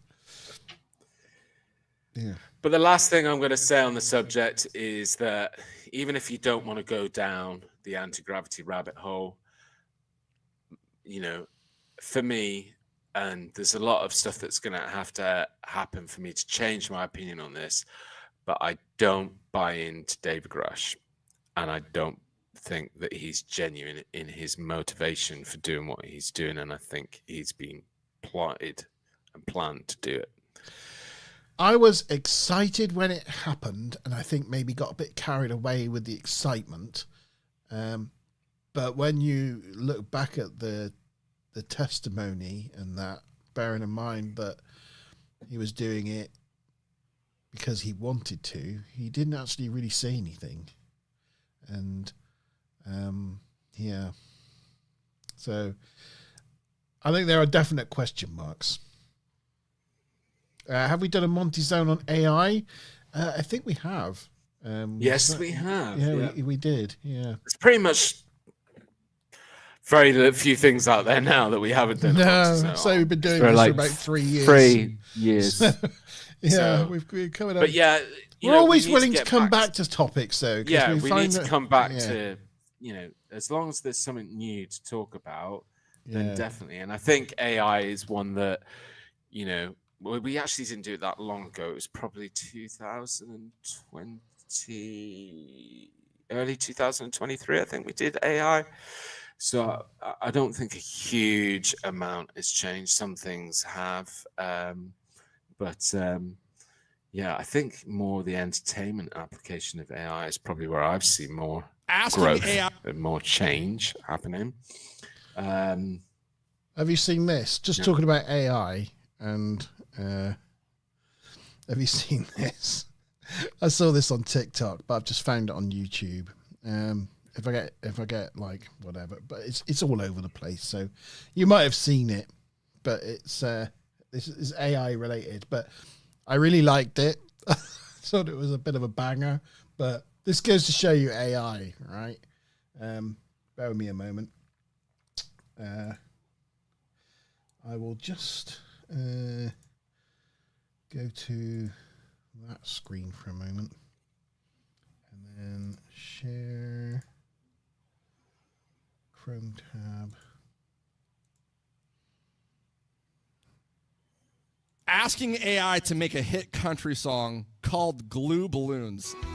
Good Lord Almighty, I let out a holler. Should've known better, not much of a scholar. And walking through doorways and swinging them shut, 'cause I slammed that door on my country nuts. I'm seeing stars, I'm losing air. Sound the alarm, bring me a chair. I'm caught between two different rooms. That door just crushed my glue balloons.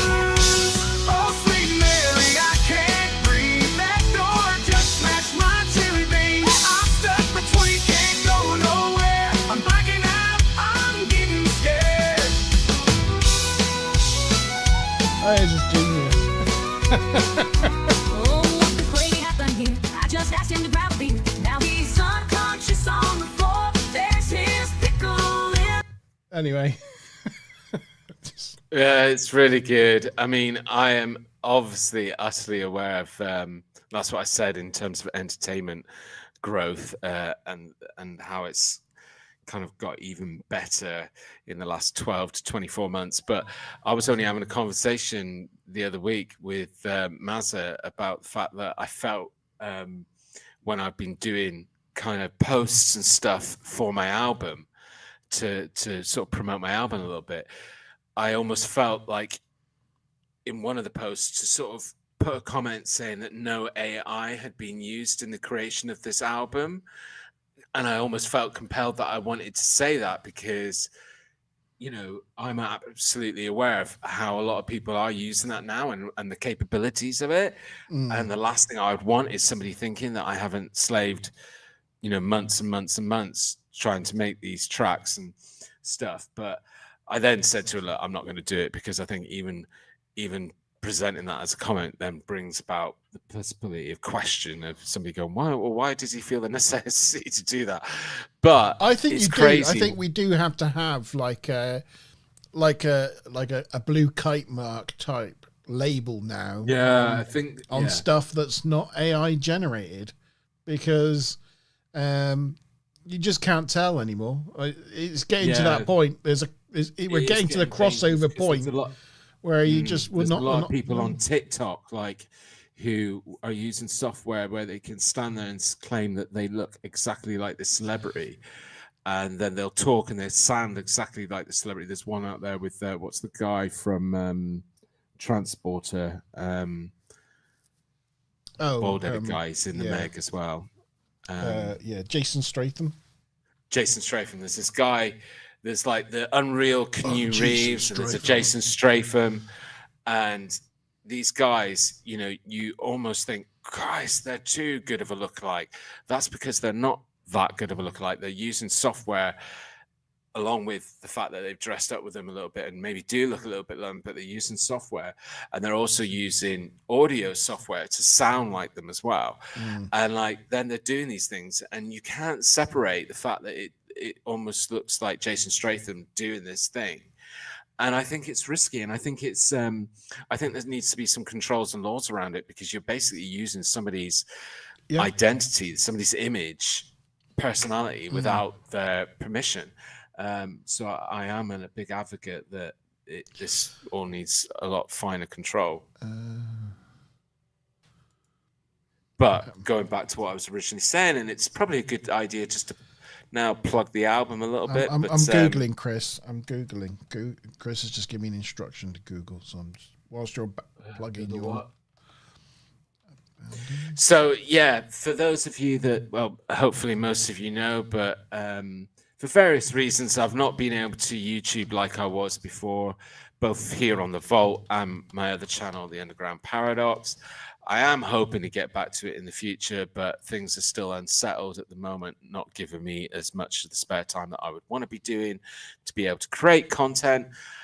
But where I did have some time off, I then re-emerged into an old love of mine. Some of you may or may not know, but when I was younger, in my early 20s, I was signed to a record label. I was in a group. It didn't work out for me, and thankfully, I'm thankful it didn't work out for me because I didn't like that side of the music creation sort of thing.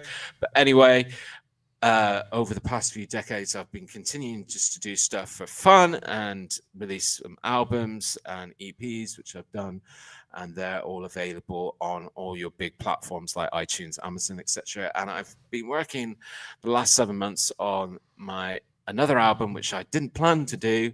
It just came out of the blue because I had a few demos sitting around, and as I stopped doing YouTubing, I had a little bit more time on my hands, and I went back and looked at these, and all of a sudden I then got into this bubble of great creativity, and everything was flowing really well. And so I thought, do you know what?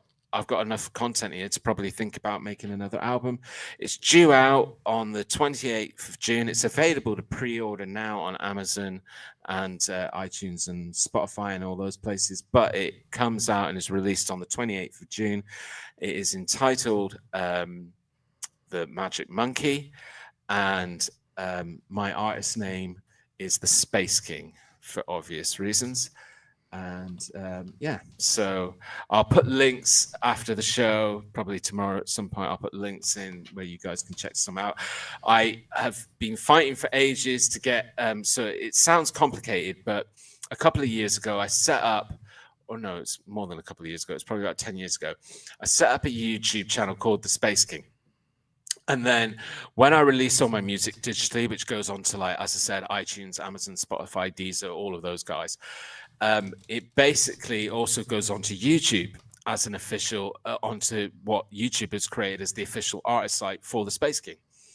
But I had no access to this site, and I had no control of it. And I've finally been able to merge the two by the good graces of YouTube helping me out.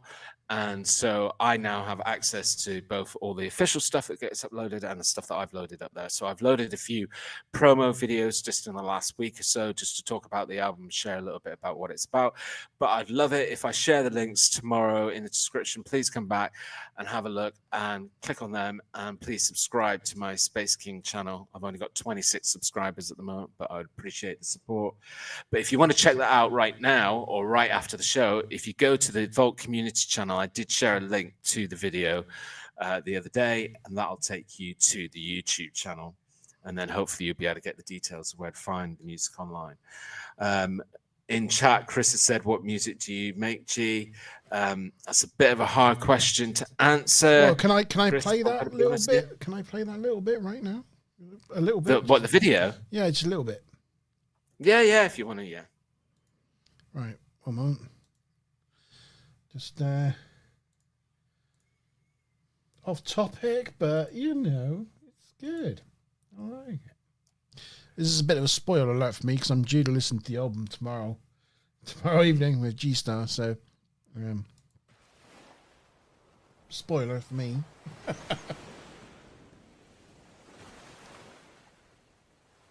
Falling your way, falling for you. I fell today in every way. Is that you? Well, it's weird No. because it wasn't planned. I never. That's my friend Adam. I was saying it didn't sound like you. Another album. It's been. Is 9 there years since I did some Memory. music? Since then, I've only done an EP and a single. What are you looking for? And I didn't ever think that I would do another album. Oh, I just realised my And sound the last is couple on. of years, in all honesty, have just Oh been my god, concentrated it's been on the old time. stuff that I do with YouTube and work.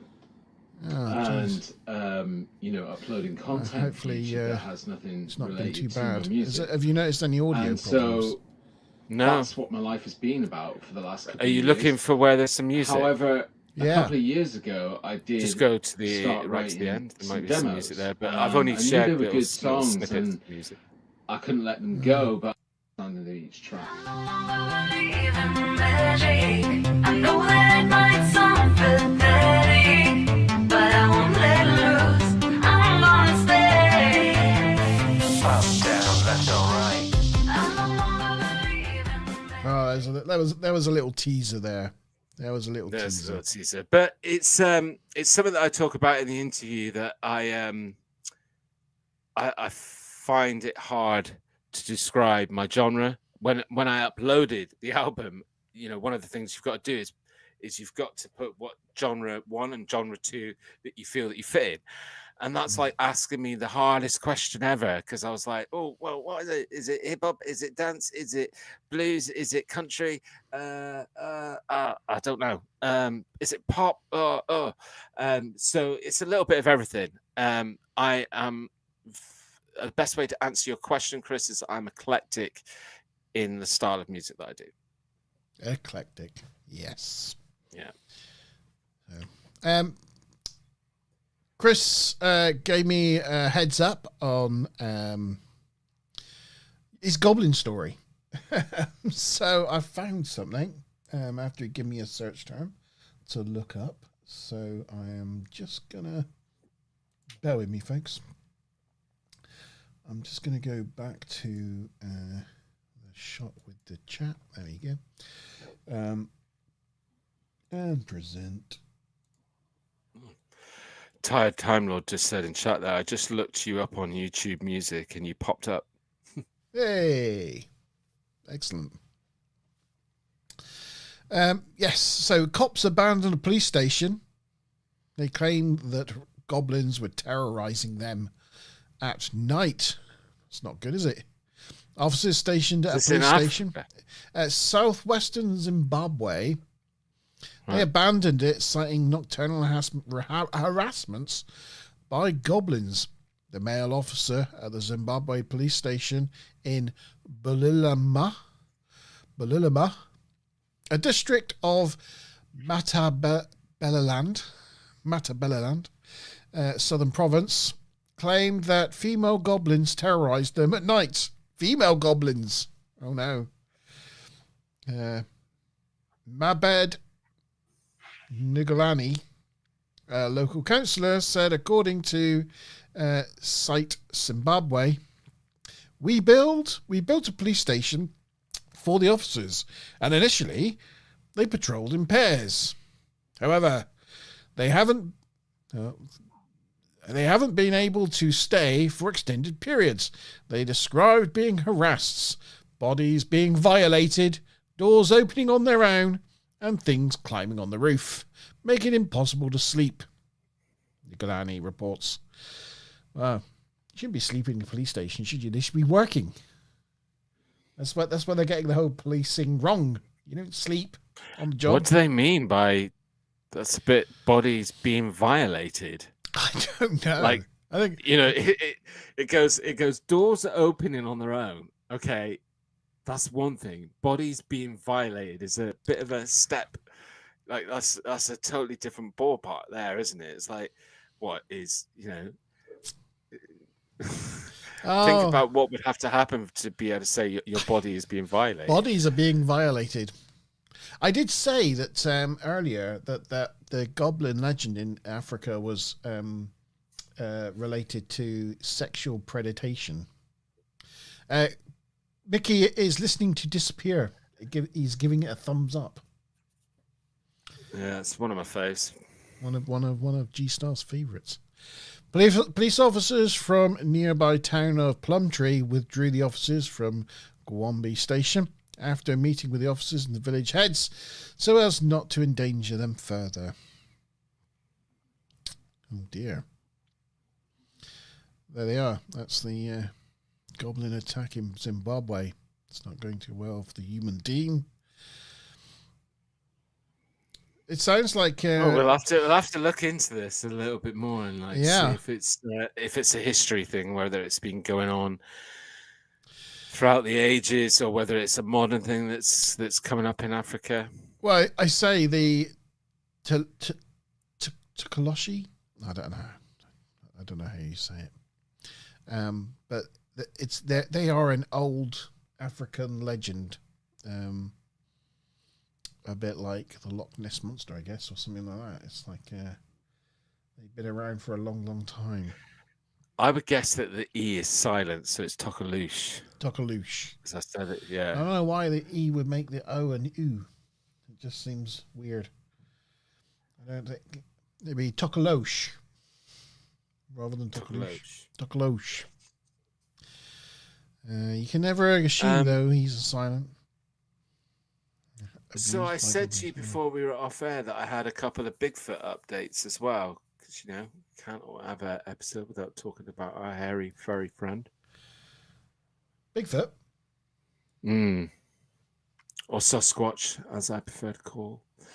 The big F. So one of the things that we've definitely or certainly covered a lot on the Monte zone, that's where it started and has been certainly covered heavily by myself on G-Star Vaults and Story Times.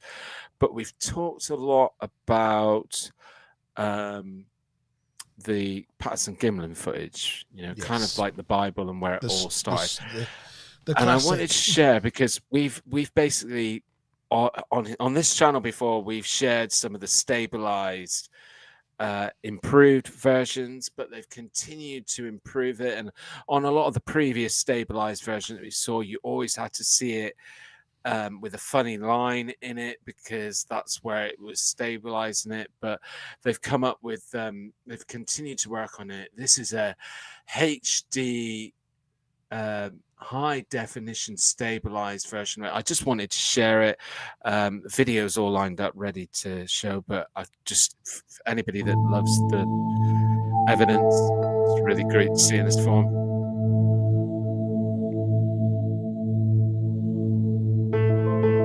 They've been able to work at get much better zoom and detail on it. They've AI'd it, yeah. They've been able to That's clever, continue to investigate more as well. But that is just so incredibly good stable, man. Like to be able to see it as you should have seen it.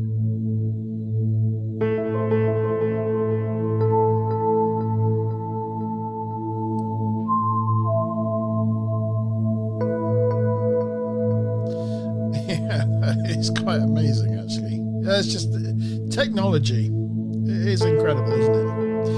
Back in the day, we used to take the mick out of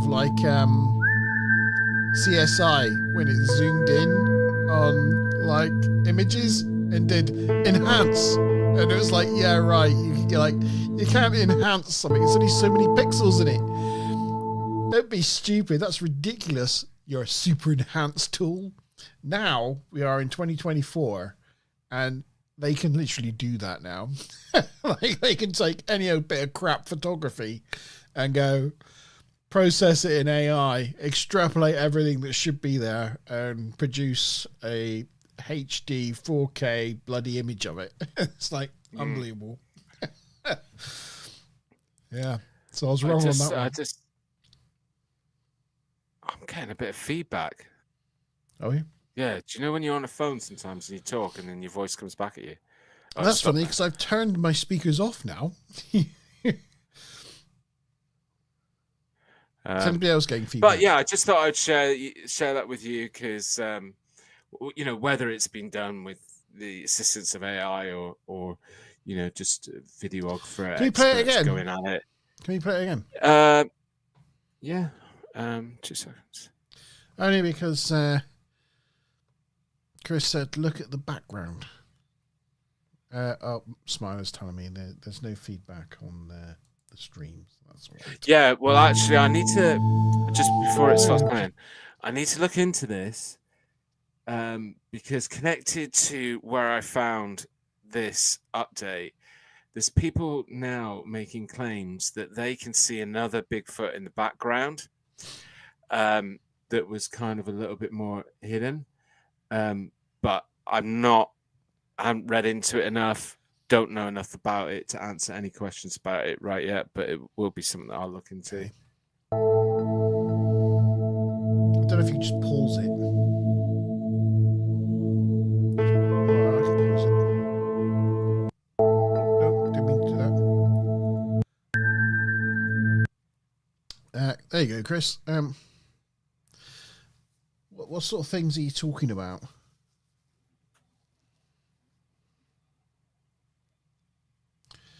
Oh, he thinks the because of this footage, the fur and the actual thing doesn't look as realistic as what it did in the original.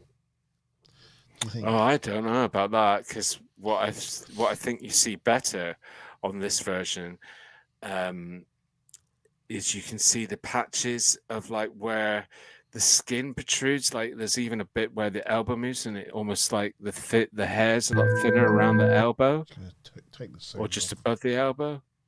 You can see a lot more patches, which would be what we would expect if it was natural and actually not a suit or something like that.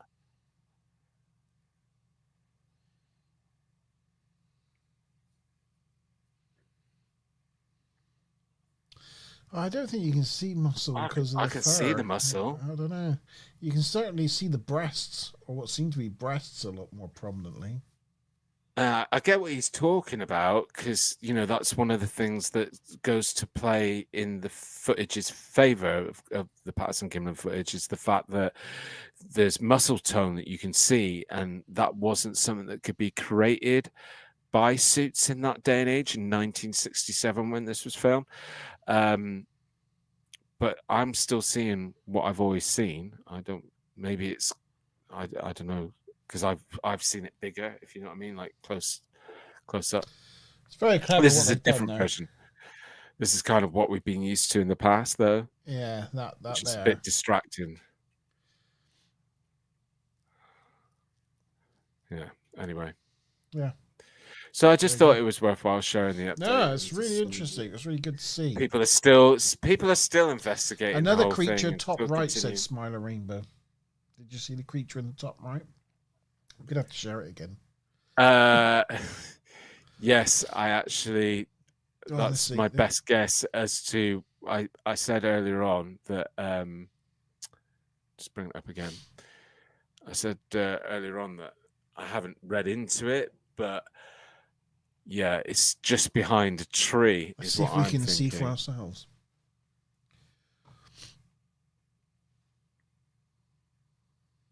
It's there. It's ready. Sorry. Oh, right. Okay.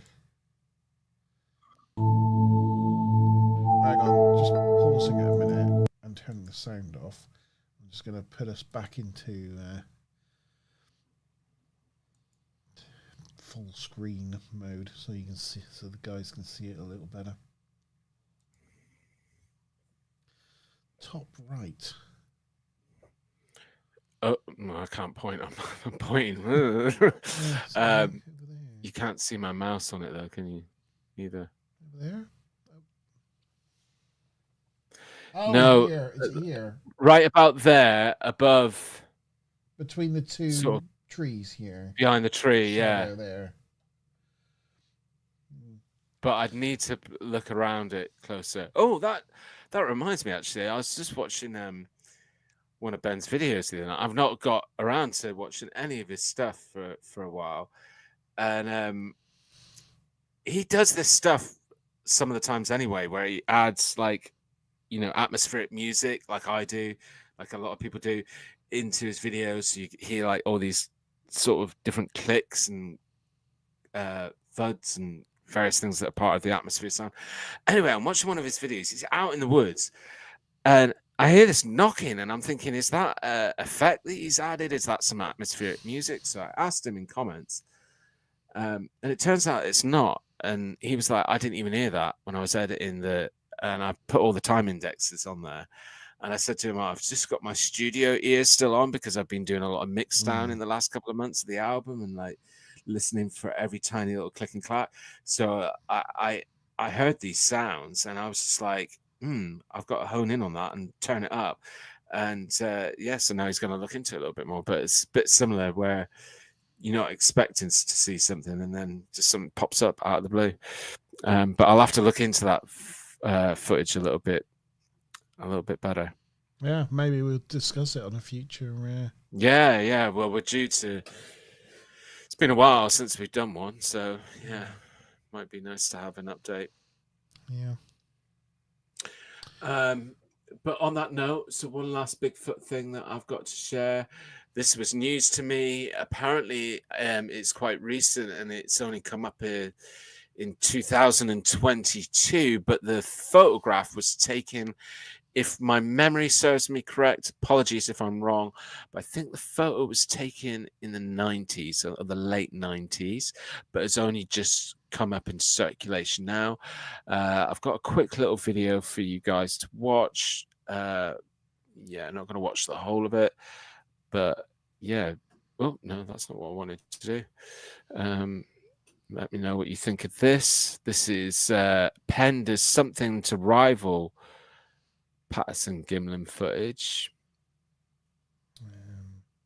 It's not come up yet. Video is there. Here we go.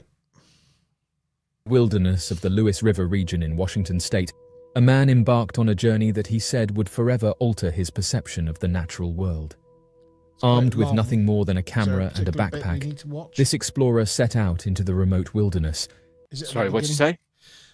It's quite long. Is there a particular bit we need to get to, or is it at the beginning? No, we're just watching this beginning bit. It's just watching the first minute. All right. Do you want me to take it back to the beginning? No, yeah. Embarked on a journey that he said would forever alter his perception of the natural world. Armed with nothing more than a camera and a backpack, this explorer set out into the remote wilderness, adding that this was something that he did on a regular basis. The year was 1983, and John was drawn to the Lewis River region, saying that this was an area that he had hiked many times. Oddly enough, as he trekked through the dense undergrowth and towering trees, the man reported that a hush descended upon the forest, with birds ceasing their chirping, small animals freezing in place, and even the rustling of leaves falling silent. So this is the photograph. This phenomenon has long intrigued researchers and enthusiasts, leading to speculation about the possible reasons behind it and what it might reveal about the elusive creature known as Bigfoot. The silence of wildlife in the presence of a reported Bigfoot sighting is a curious and widely documented phenomenon that has been reported by witnesses across different regions and cultures. The hiker then claimed that among the towering trees and sunlight stood a figure unlike anything he had ever seen, a creature towering over 8 feet tall, with broad shoulders and powerful limbs, covered from head to toe in dark fur. With trembling hands, the man raised his camera and snapped a single photograph, a clear, unmistakable image of Bigfoot standing amidst the trees. So yeah, I mean, this is the photograph, and a lot of what I consider credible Bigfoot researchers have chimed in and said that there's a lot of stuff about this photo that weighs in really well. And this shot here is a really good example, because in terms of like where you can see there's like this gut there, it's like not the most like attractive physique. No, but again, the kind of suit, like people that would go out and try and kind of hoax this, would they go to that kind of level of detail to create a suit that could show your gut? It doesn't look like your traditional Bigfoot suit. No, like, you know me, I'm the quickest to call out when I think that something looks blatantly obvious that it's a suit, and there's oodles amounts of stuff out there that are like that, but there's a lot of, again, the arm length in this is bang on, absolutely bang on, with a lot of, you know, really strong Bigfoot research and evidence, and the leg positioning, the leg length, just there's so much about it that really weighs in, as I said, really, really well. The only disappointing thing about it is that because of where it was shot, it's difficult to get a really good size ratio of it. The guy says in his witness statement that the thing was, you know, well above 8 foot tall. But if you go back to like where the beginning photo, again, it doesn't allow you anything that can give Like that's it at its best. Like that's, do you know what I mean? So Yeah, it's its really bent, hard to legs get are bent anything. there, and you can't see the foot, so you can't quite get the proportions of the legs to body ratio. But this is, as you say, the arms are pretty good, aren't they? But if we do a Monte Zone again, well, obviously we're going to do one again, but I mean about Bigfoot. I probably think you you know, will. Yeah. But the next one we do about Bigfoot, what I'm going to do, because this only sort of landed with me, I think I came across it on Wednesday. It's all quite recent, not something that I had come across before. But I want to do a bit of looking into it, especially the details, because it says that it was shot in 1983. And that is interesting in itself, but I want to understand why this photo's only recently, emerged and come to light. Why is it taken, near on 40 years for it to come up? It doesn't look like a photo from 1983. Well, this is the thing. If you think of photos from your childhood, what they look like, that looks like a still from a movie. Well, if I'm to actually do exactly what you just said and reflect back to, like, say, when I was on family vacation in 1983, my dad would have had a proper full-on lens camera, and that's what he always used, and he was obsessed, because he had an interest in. And this guy in his story has already said that the only thing that he was taking out with him was his, and for the time it was a pretty, he's obviously someone who's interested in photography and taking pictures anyways, because it sounded like a pretty good camera for its time. So I think it might have been a similar situation where it's like a proper lens camera, not the kind of camera that, your average Joe would have had with them in 1983. I don't know. It just doesn't look like film. It looks like, I don't know. It just doesn't. It doesn't. Again, you were just talking about how easy it is for AI to, like, now. This is where. How do we know? I have no idea. This is where it's good to then do, the proper research. Like, what I will be able to try and come back to you guys and say is whether I've been able to find out whether there's a quantifiable reason why this was supposedly taken in 1983 and it's only been shared in the last couple of years. Does Thinker Thunker looked at this? I haven't found an episode where he's looked into it yet, so that's again something that I'll look out for. It's always good to see what other people in the field are doing or not doing. So yeah, all of those bits, because as I said, it literally just came across. I said to you that I missed part of the TNG review show because I was prepping for tonight, pulling all of these videos and texts together, and it was then that I came across this. So it's like literally just, not something I've had a great deal of time, but I just was eager.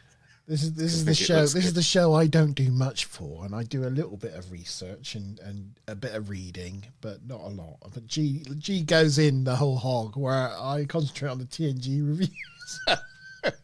That's how we distribute our efforts. I've talked about it plenty, but I actually really love it. It's like I love being investigative, and trying to find out unwrap the riddle. And Chris asks that some people think that they may be interdimensional beings, which why they can disperse so quickly and why they're so hard to find. Yep.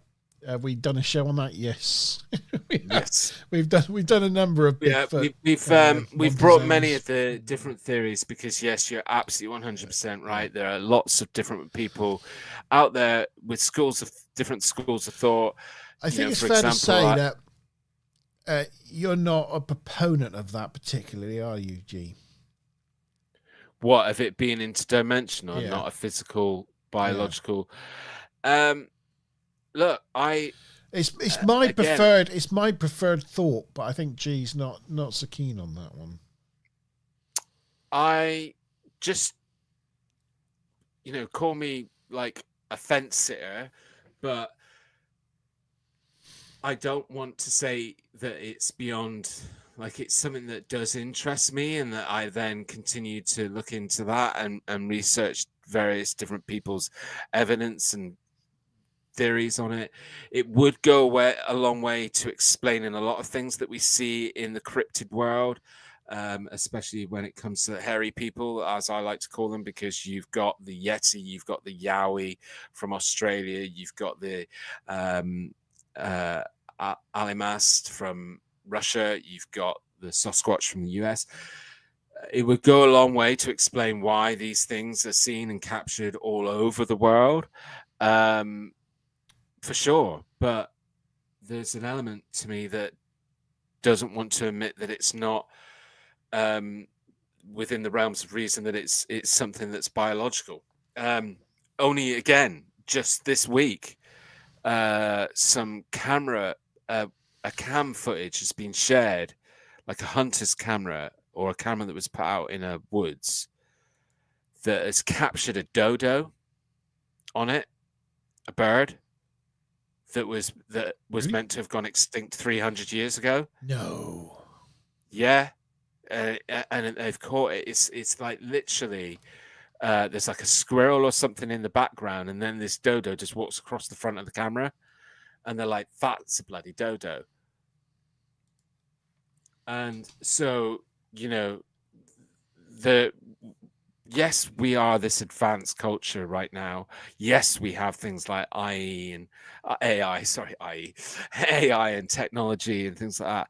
But there's so much of this planet that we just don't regularly go to, or enough to be able to, you know, and a lot of that is in the ocean, where we've got like 80% of it still like really not thoroughly explored by us as a race. So for people to be of this mind that it's just not possible for something to not be out there and not be discovered and remain hidden, there's time and time again that I've brought, at least to this show and to this channel, I've provided evidence where that just is not true. Things are being found all the time. Have you been able to find it yet? It's taken me a little bit of time, but I think I might have. Oh, no, that's from 3 years ago. Yeah. Chris says, well, we believe the Taz... It might have been from 3 years ago. I don't know. I've just come across it this week. Well, we believe that the Taz devil is gone, but people have seen it yet. Yeah, I don't know. Yeah, that's it. But for me, and this is what I said in the last video that we talked about this, I just think for them to actually be here with us now and not interdimensional beings, for them to be genetically viable, there need to be thousands of them, or hundreds or thousands of them, and a giant ape like that living on this planet where there are thousands of them would leave an imprint, would leave an impact in poo, you know, in just how they would affect their environment, like bears, you know.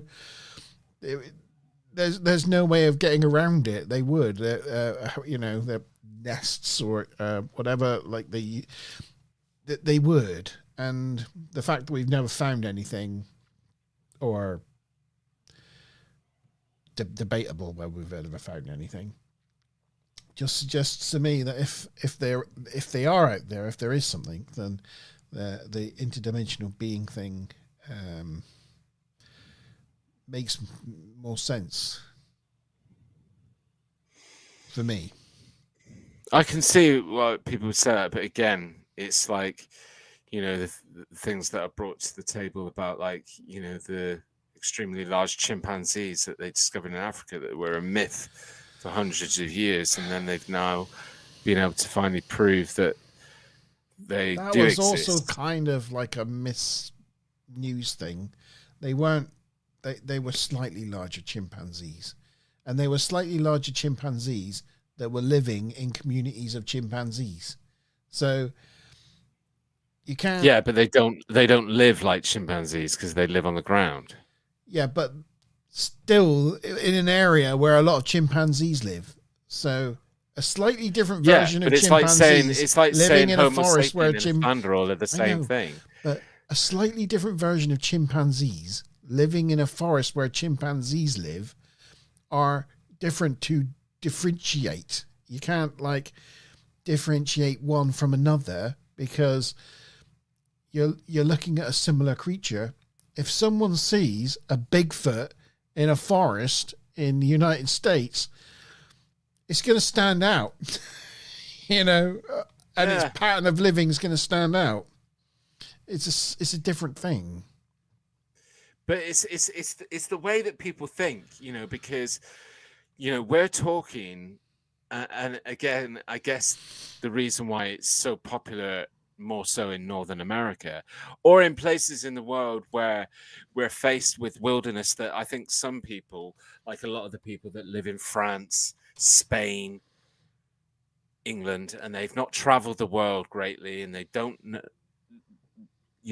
they've not been educated well enough to kind of really understand how big these vast areas of space are.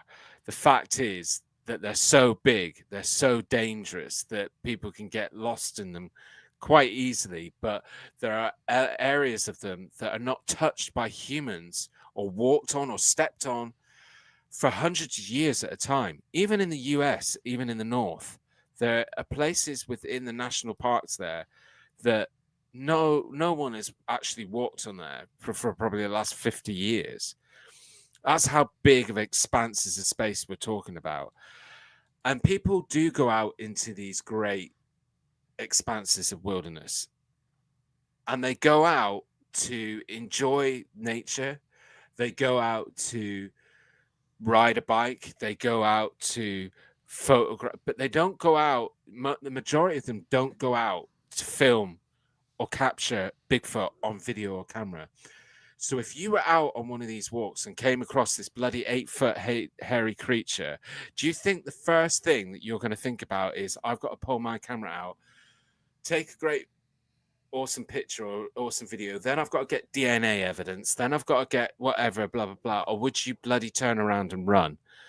I know what I would be doing. Yeah, and but I if would there be were turning around hundreds and of these creatures living in this area, you'd find fur, you'd find poo, you'd find... Well, again, we've talked about find the all black those bear things in great abundance, wouldn't you? Tasmanian devil. He doesn't go and then spin around in circles. Yeah, spin around. He doesn't do that. But once people thought that was extinct, and there you go. It exists. But hey, whether you think Bigfoot is interdimensional or biological, it doesn't really matter. I just think that what's important is that there's still some really great questions to answer, and it's not as easy as somebody just going, it's not possible, because that's a very old thing that's been said by a lot of people, and then it's been proven that it is possible. So it's human nature for us to do that. But yeah, that was all that I had to share. So I think I think we're coming up to the 2.5 hour mark. We're probably coming to the end. Well. I was gonna bring to the party tonight Goat Man. Oh yes, but I was also going to bring up or talk about Nazis going into Antarctica because I've been reading about that recently. Yeah. Well, do you know what? I want to make a suggestion. Should we plan? Right. So just to give you guys a bit of a sneak peek as well, and hopefully if you're watching this non-live, you'll get excited about this as well. But me and Monte have been discussing about how, we kind of want to get back into a better routine with the Monte Zone. And I've presented him with an idea that I would like to keep our live element once a month, because usually what we try to do is come to you live on the last Friday of every month, or at least one Friday in that month. And what I'd like to do is come to you on the other 3 Fridays of every month, but not live. So we pre-record a podcast where we talk about the kind of paranormal subjects that we talk about. You can still tune in and view us talking about and sharing this evidence and this research that we found on various different subjects. Just to whet the appetite, they'll be much shorter. They'll be half an hour long, and then whet the appetite, ready for the end of the month where we come live to you and do a similar show like what we've done tonight. It's 2.5 hours long and it's a live podcast. And we were thinking about doing that. So let us know what you think about that in chat. It'd be good to hear your thoughts. But yeah, we just thought it'd be an easy way of us bringing regular content to you guys and keeping on track with the Monte Zone. Yeah. And Chris, you know, we've been yabbering on like this now for, well, over 2.5 years on a monthly basis generally.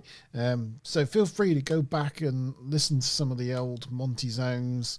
And, you know, whilst you're doing the dishes or driving the car, if you want to go back and catch up with the things we've discussed and, you know, just for future or to put comments, you know, it's always nice to see someone that's gone back and listened to one and then puts a comment in, goes, oh, that's yeah, for interesting. sure. Or it's always nice to see if someone goes, you've been talking bollocks for an hour and a half. And it's like, that's good to know your opinion. I want to know either way. Well, know? Do you know what? I'm going to throw something out there, and I don't know if Chris, if you like to come on camera or not, and you know, you don't even need to come on camera. But again, one of the things that we've done several times with the Monte Zone is we've turned it into a live mic show where we invite different, you know, anybody from the viewers who want to come and join us in the studio and talk about something or ask us any questions. So I was gonna make a recommendation that maybe wanted to talk about the. I was going to say he did join us on a TNG review. Only because I put the link in chat and he just joined the live stream, not knowing what it was. Yeah, and like Mickey's has put something in chat.